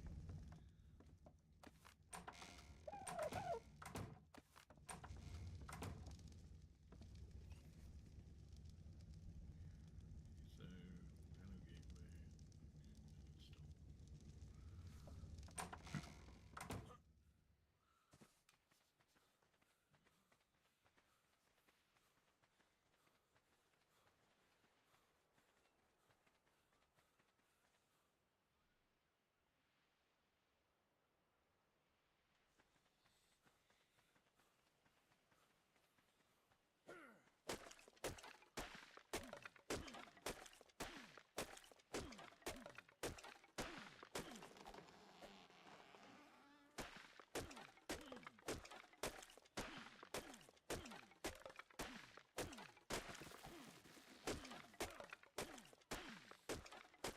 Honestly, even at 0.3% experience gain, I'm not having a problem leveling up. So now at standard experience gain, I would have already been like level 90 by now, which is just absurd.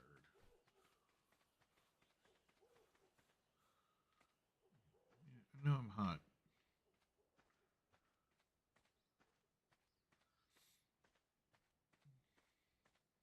So used to pumping up that fortitude so quickly, I don't really think about it. No, Lord, no. I've played Ark almost since launch. I actually did play the beta though when it first came out, um, but I didn't have enough time to really devote to it, so I didn't play it all that much. And then I stopped playing for a while. I probably came back to it in like 2016ish. Yeah, it was about a year after it launched beta.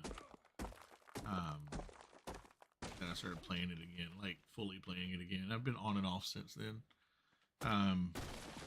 It's one of those games that I pick up and play whenever I don't feel like playing anything else, or I want to just like relax and watch a show or something, and I'll play this in the background.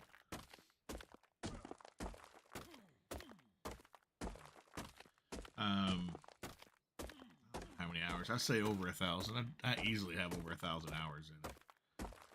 Most of those spent on island though. I don't play on scorched earth all that much. I don't like feeling like I'm dying all the time. So I'll probably switch over once I'm done with this.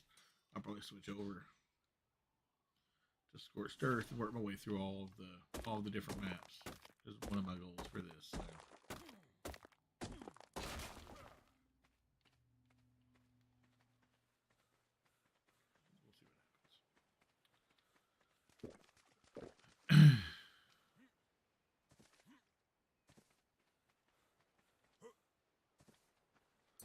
Hurry up and build something that'll protect my guys. I got them on passive, so they don't want to run all over the place. That's a terrible thing to have. Should probably put them in neutral.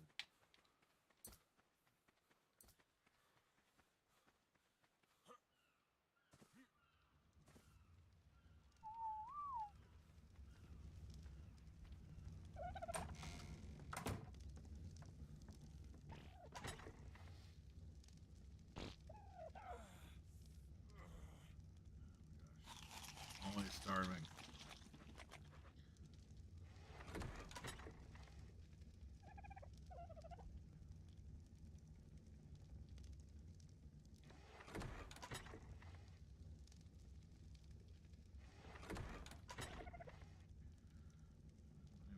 Keratin right now. Okay.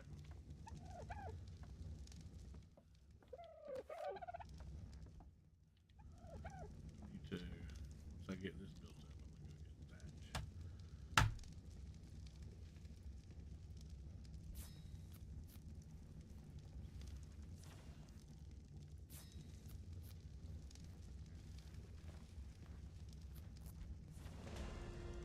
I only need one. I don't have enough dinos to need two.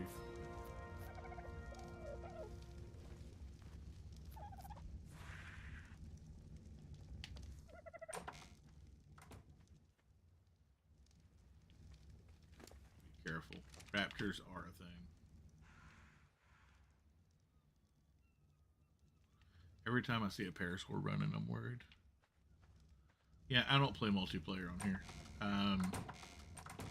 I mean, I used to have a friend of mine that would play from time to time, but he's far too busy to play anymore. And multiplayer lobbies are just toxic, so I don't do it.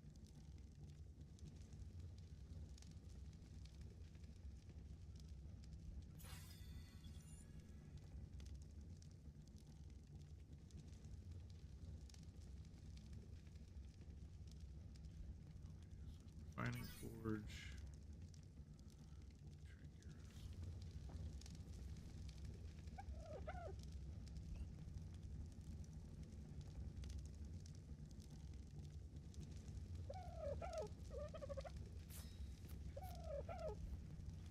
You do the same. Thanks for jumping in.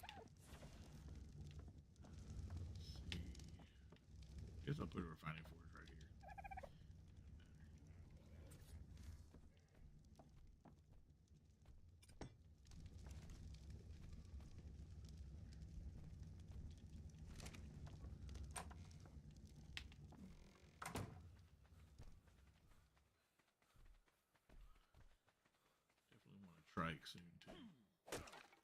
Great for berries. Wonderful for berries.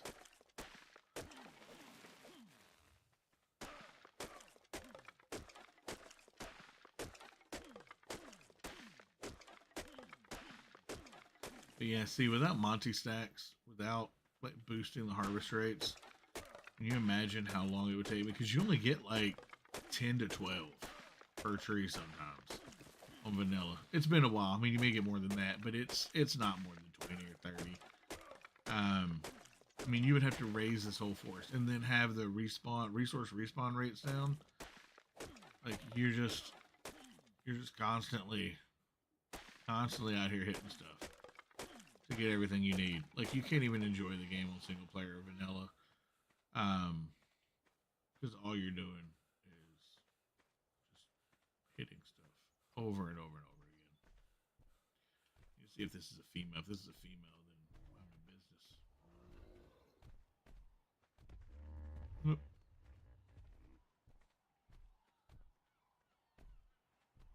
Ooh, is that a female?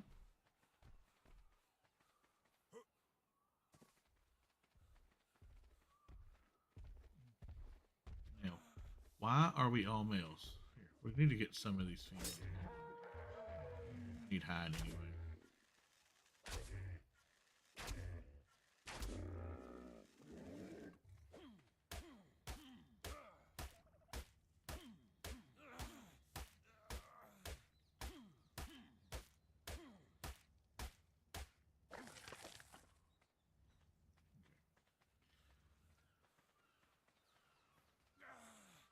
Yeah, I know. I'm thirsty. Speaking of things that I need to do.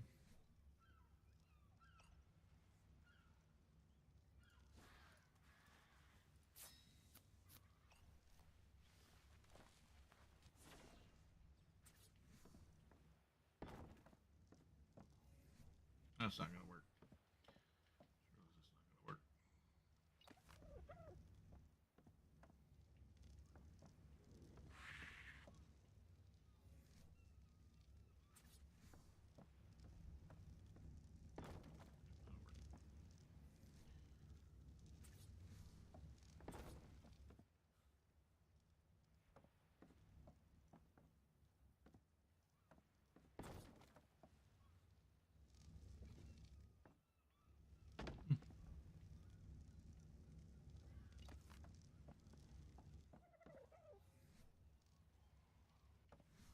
I guess I could. Nah, this is good.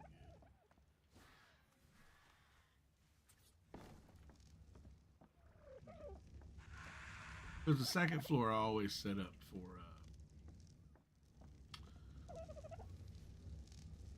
all of my stuff. I can't even talk anymore. All my plants. Okay, so we're gonna be right here like this. Straight and even.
don't even know what it was they ate.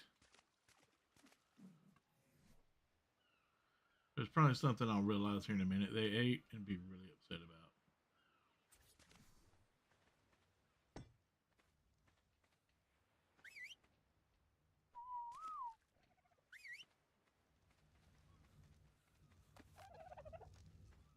Come on.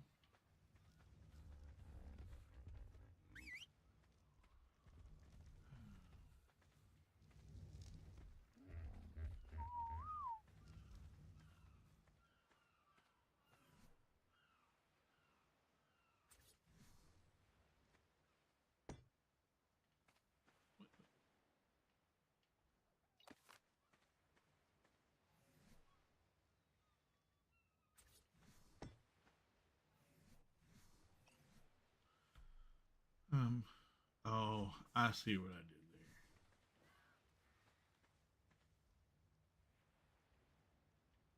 there.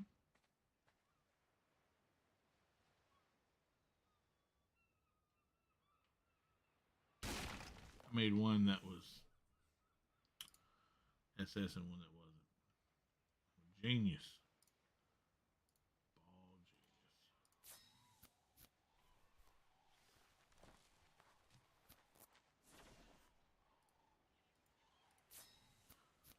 All right.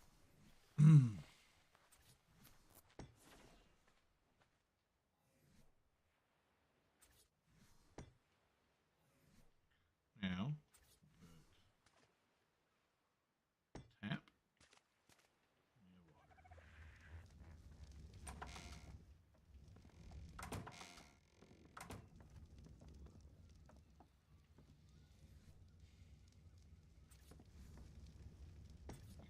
Lines here.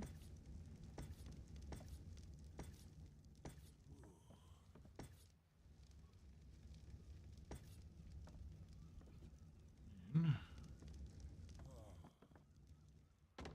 yeah, I know it's hot.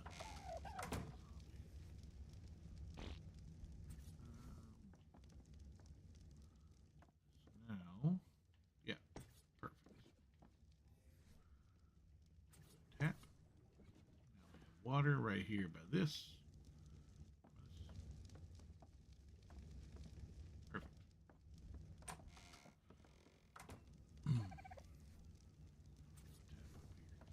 Because we'll probably have our first thing right about here. It'll be all in this little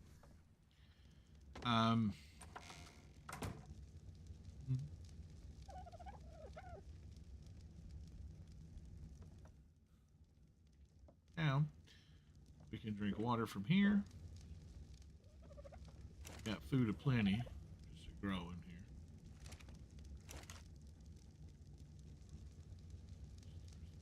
Here.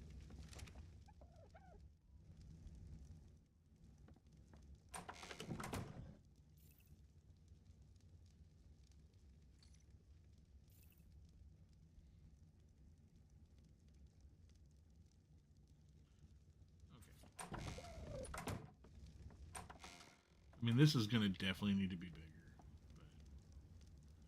But for now, it works for our purposes. Stuff in here so they can all eat.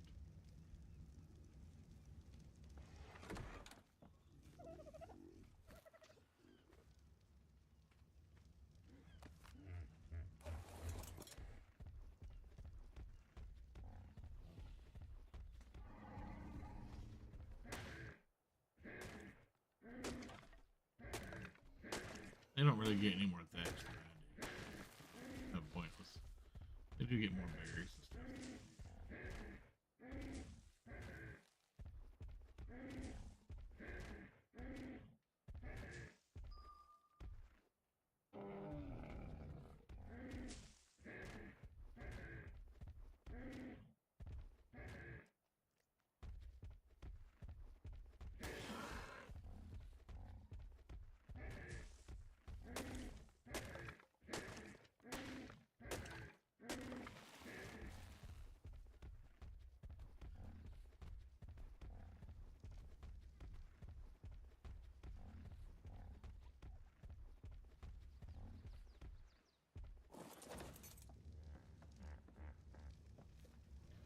said, it's not perfect. It'll do for now.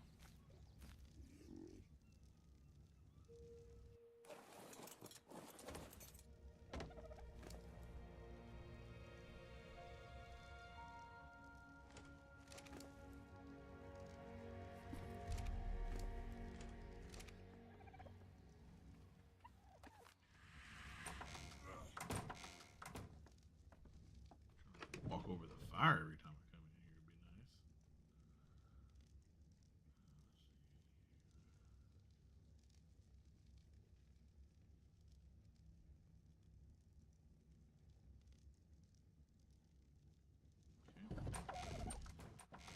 Okay. Here.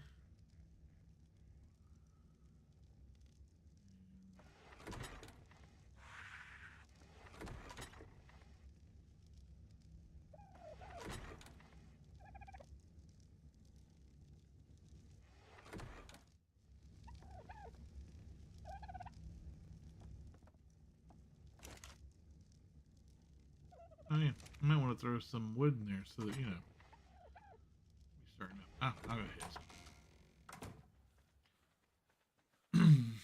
And then I got to build an enclosure.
Huh.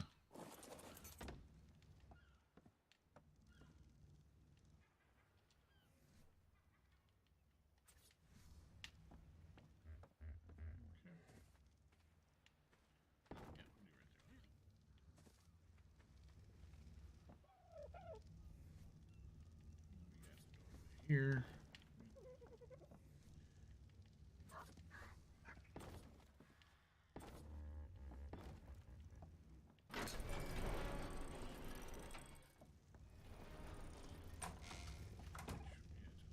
Much bigger.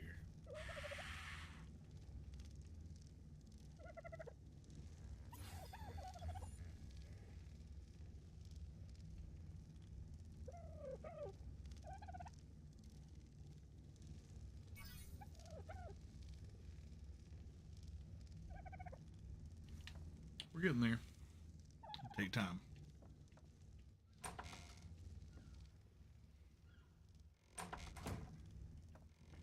So we need to completely enclose this place.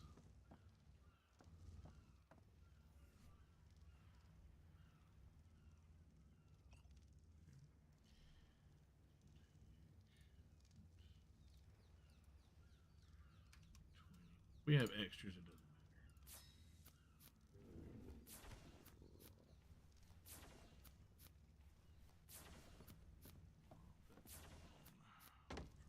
Here.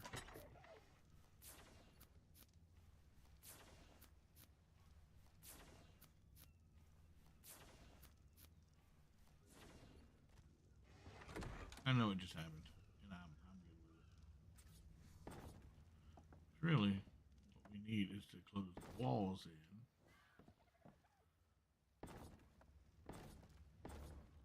Start off with.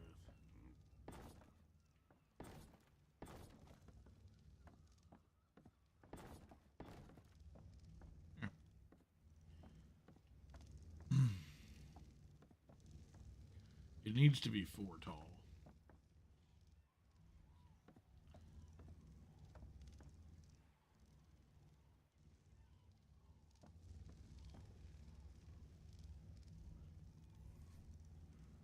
we'll make it 4 tall.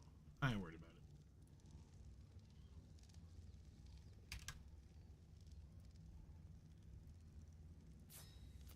And then once we finish up this build, I'm gonna go see if I can find a Phiomia anywhere.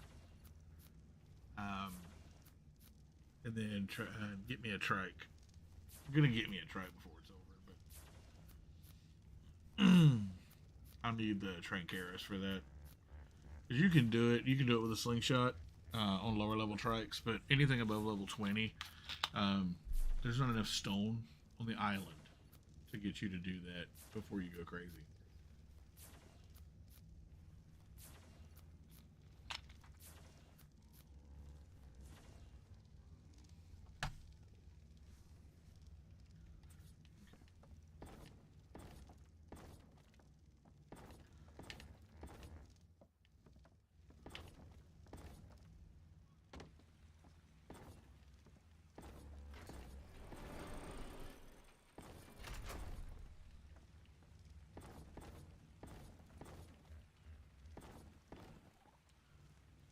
How many more do I need? 2, 4, 6.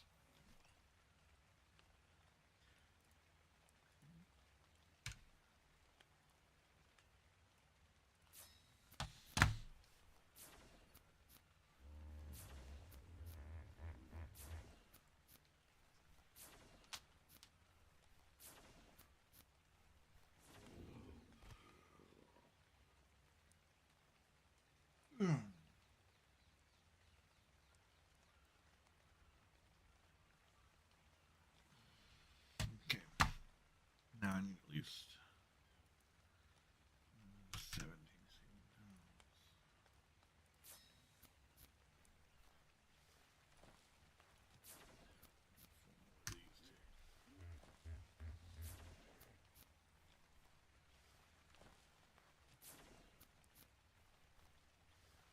Trying to think. Yeah, I think we're good. We're good to get this done, and then we'll go see if we can find a Phiomia. And get ourselves a trike.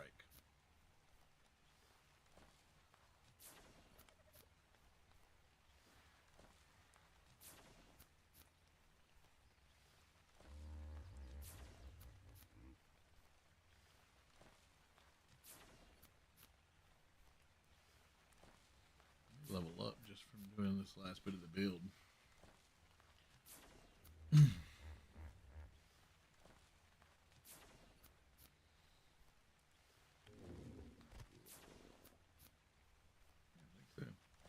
Because these are giving us around 6 or so, 7. So they should give us a similar amount. Yeah, we'll level up here. That'll get us train care ourselves a trike.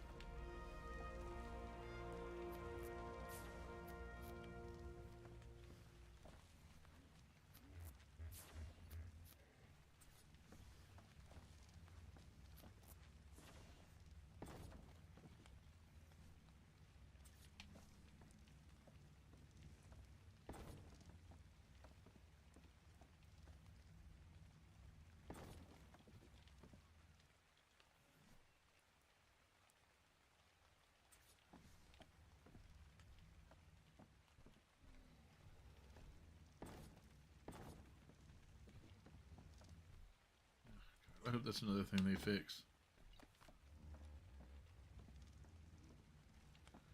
Uneven leveling.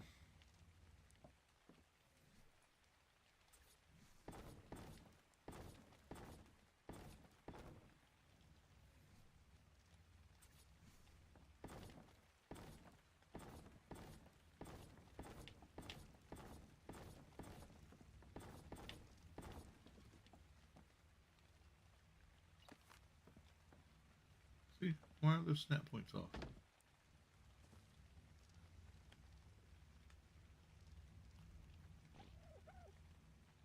Off.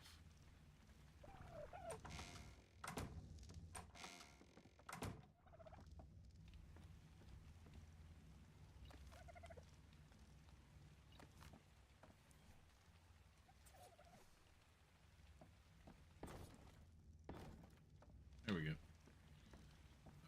So let's level up, get trank arrows. Yeah. What is it we were missing?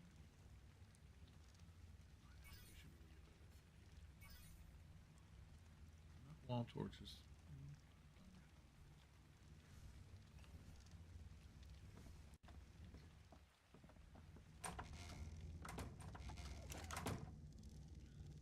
We got 3.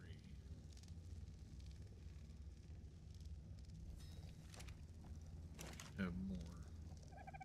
Somewhere around here.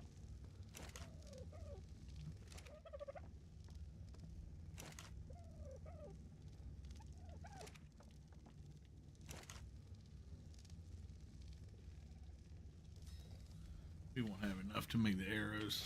We need more spoiled meat. We don't get the meat spoiler until 25, so we're still a ways off. Well, no, we're not.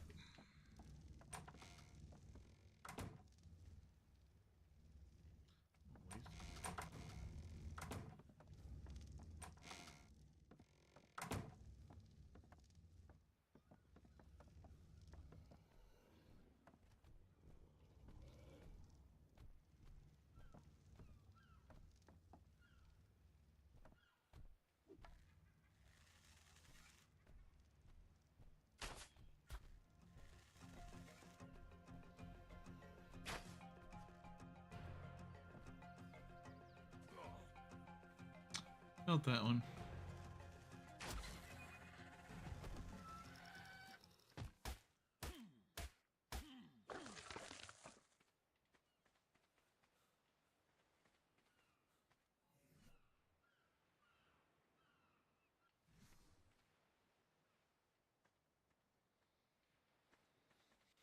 Because that would give me like 2 levels, like immediately. I don't want to waste it.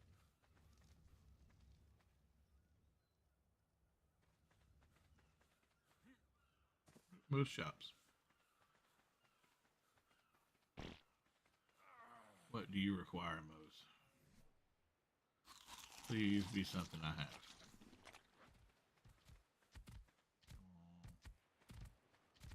Cooked prime meat.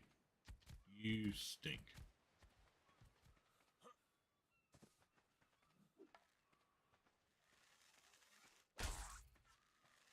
We got a Fiomia.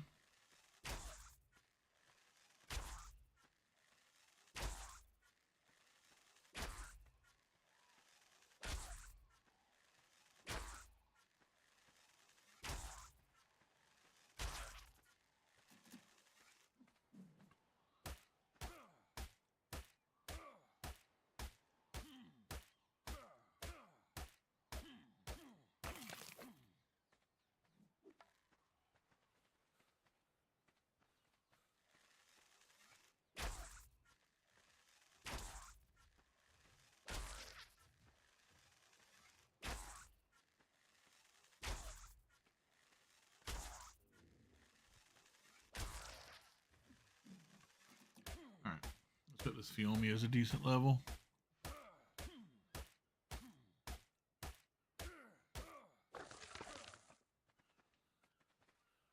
Where'd it go? Ah.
This is a female.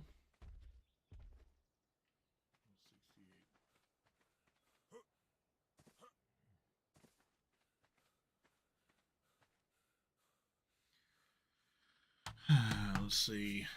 Yeah, I'm pretty sure that's when we get it. Anyway, let's look. It's 25. Maybe not. Where is it? So, meat. It's 25. We're not too far off from there. I figure we kill a few more things and we'll get it.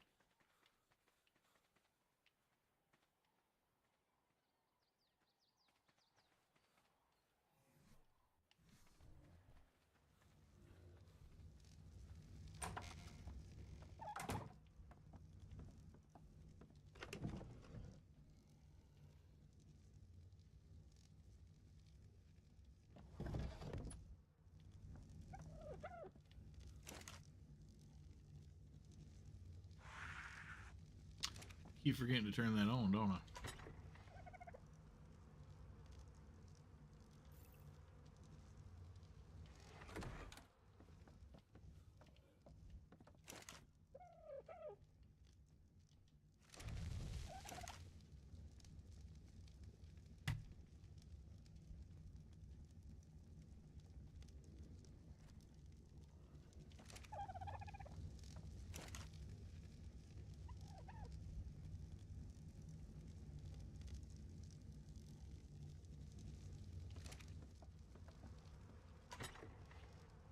Oh yeah, I guess so. We need cementing paste.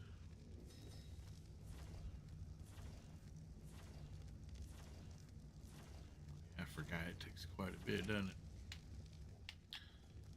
All right.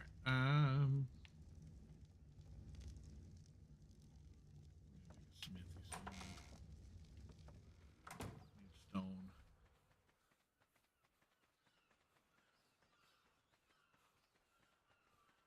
Pteranodons are teasing me.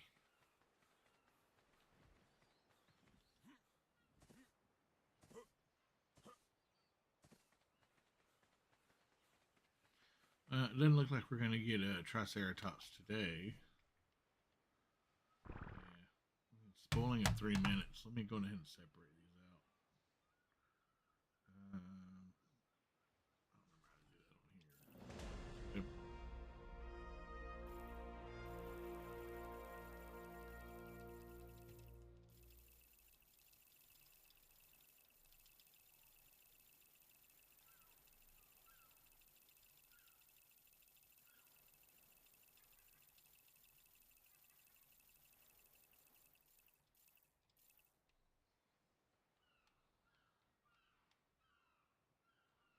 Yeah, that'll work.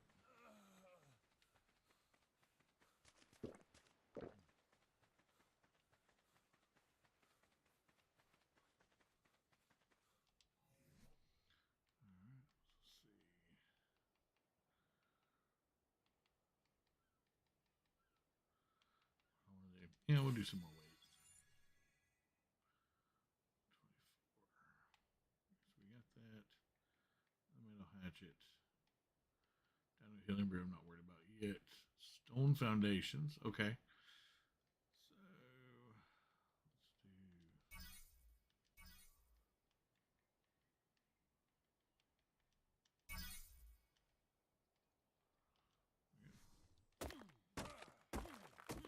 So that'll get us some levels. Building stone stuff gets you tons of levels pretty quickly.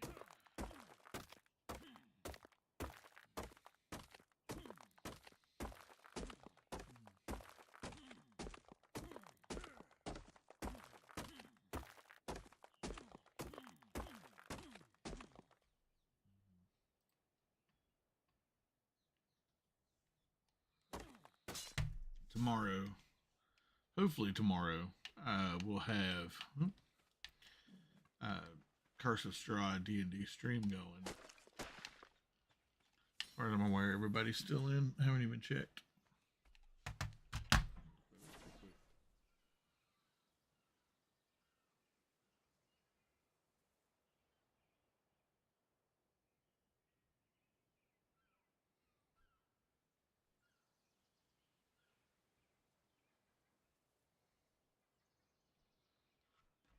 Oh, never mind. It's actually today. I'm gonna jump off of here and get to that.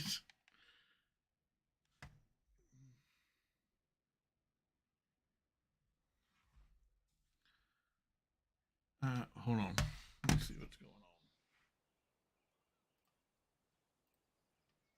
I cannot believe I forgot that was today. Because yeah, tomorrow's Easter.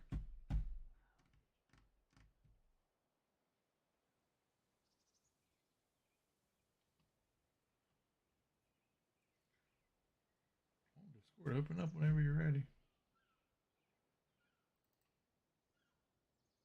I've got to upgrade this computer soon.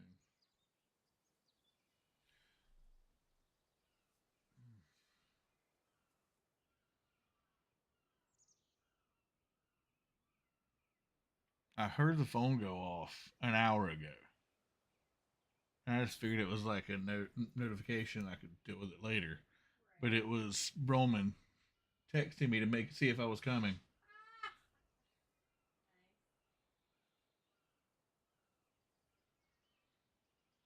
I feel so bad. This week's had me all discombobulated. My truck broke down. I've been getting rides from people. Oh my god, this computer is so slow.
I can't believe I forgot. I feel so bad because I'm the DM. I'm the one running the system.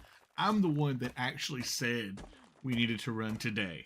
Like I was the one that came up with that.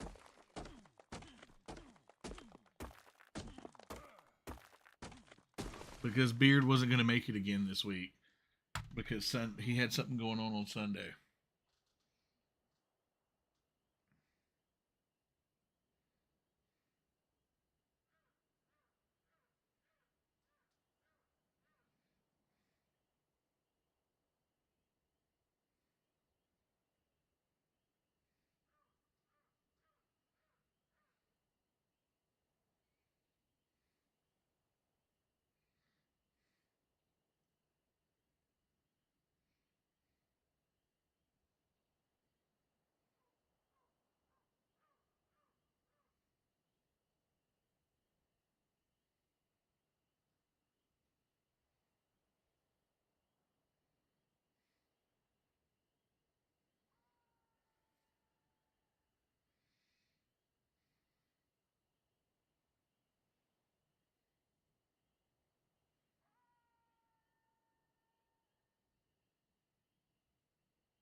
I was supposed to be getting stone too, not flint. I just, you know, sums up my whole ass week right there. Oh man.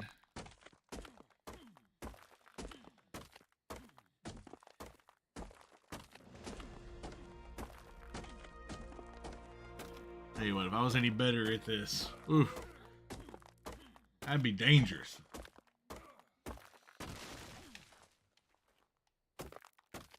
What's crazy is I saw the Discord message yesterday while I was doing school, and they were all saying, "Hey, you know, are we still on? Are we still on?" I didn't see the part about tomorrow. I just saw, "Hey, are we still on?" Because you know, it just does the notifications on the phone. So I just saw that little bitty, you know, bar, and should have looked into it further, huh? Just a touch. Man, that stinks. I was really looking forward to tomorrow too.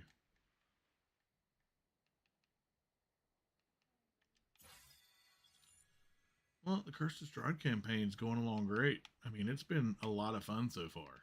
So,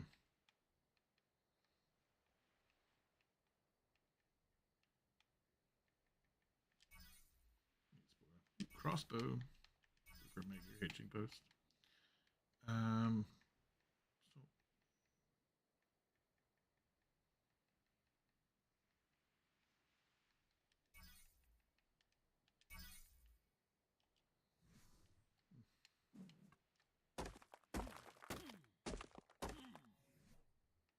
hey. All right. Let's get back.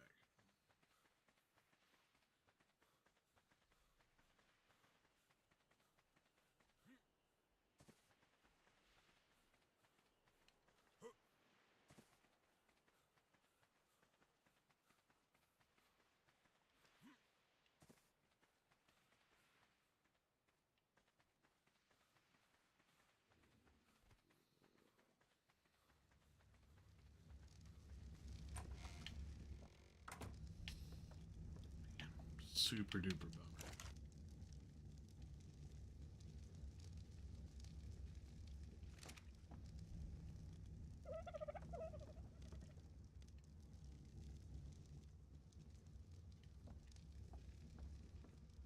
Was I go get all that stone for anyway?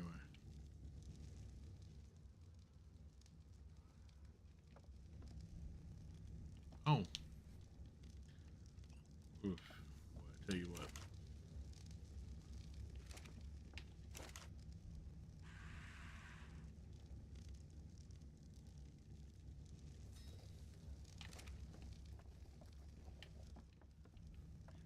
So, while we're waiting on all of the things, 32. Missing stone. So, we're going to be doing a whole lot of stone getting here soon.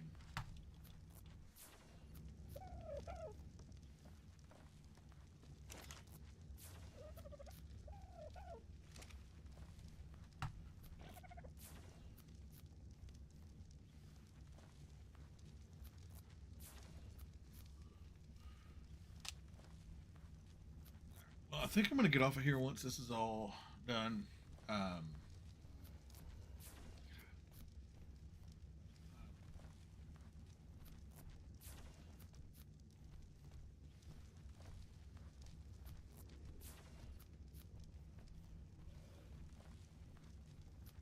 ADD, man. It'll get you every time because you just can't keep stuff straight. Time doesn't mean as much.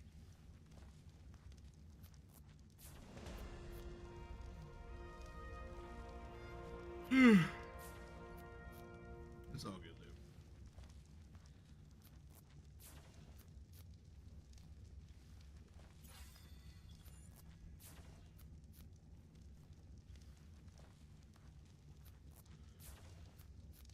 If you're wondering why I'm just like continuously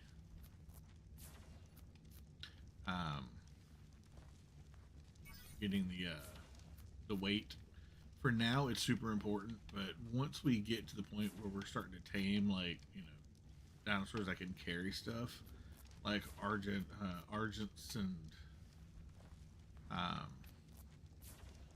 well, Brontos are pretty far off, but uh, any of the dinos that can carry stuff really. Once we get those, you'll have. I mean, we'll have stuff pretty soon, like trikes and stuff, but they can't carry a huge load. Parasaurs can carry quite a bit. They can carry around 1,000 generally, but they're not very fast, and they're, there's a lot that goes into making sure they stay safe wherever you go. So,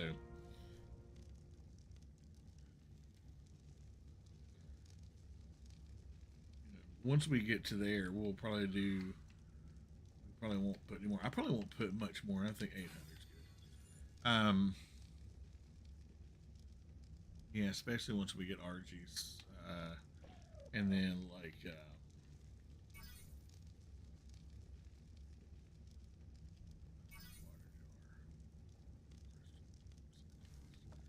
Gotta go get Crystal. But we get our first flyer saddle at 37. And that'll probably be when we go get our first crystal. Because before then, getting to where I need to get it is a struggle. There's no safe crystal on the side of the island.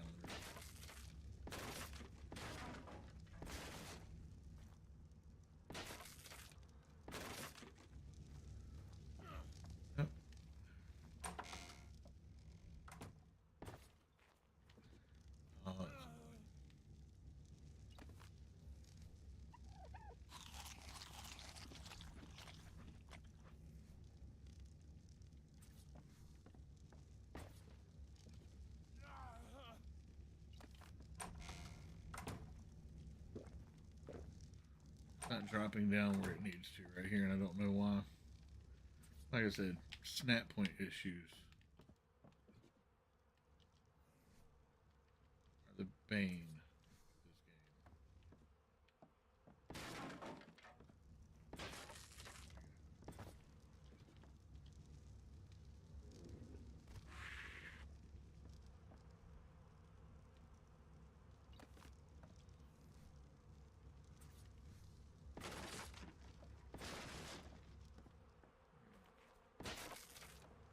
You see it having spots that come up like that, generally it means it's going to destroy it. Generally. It definitely has its times right now.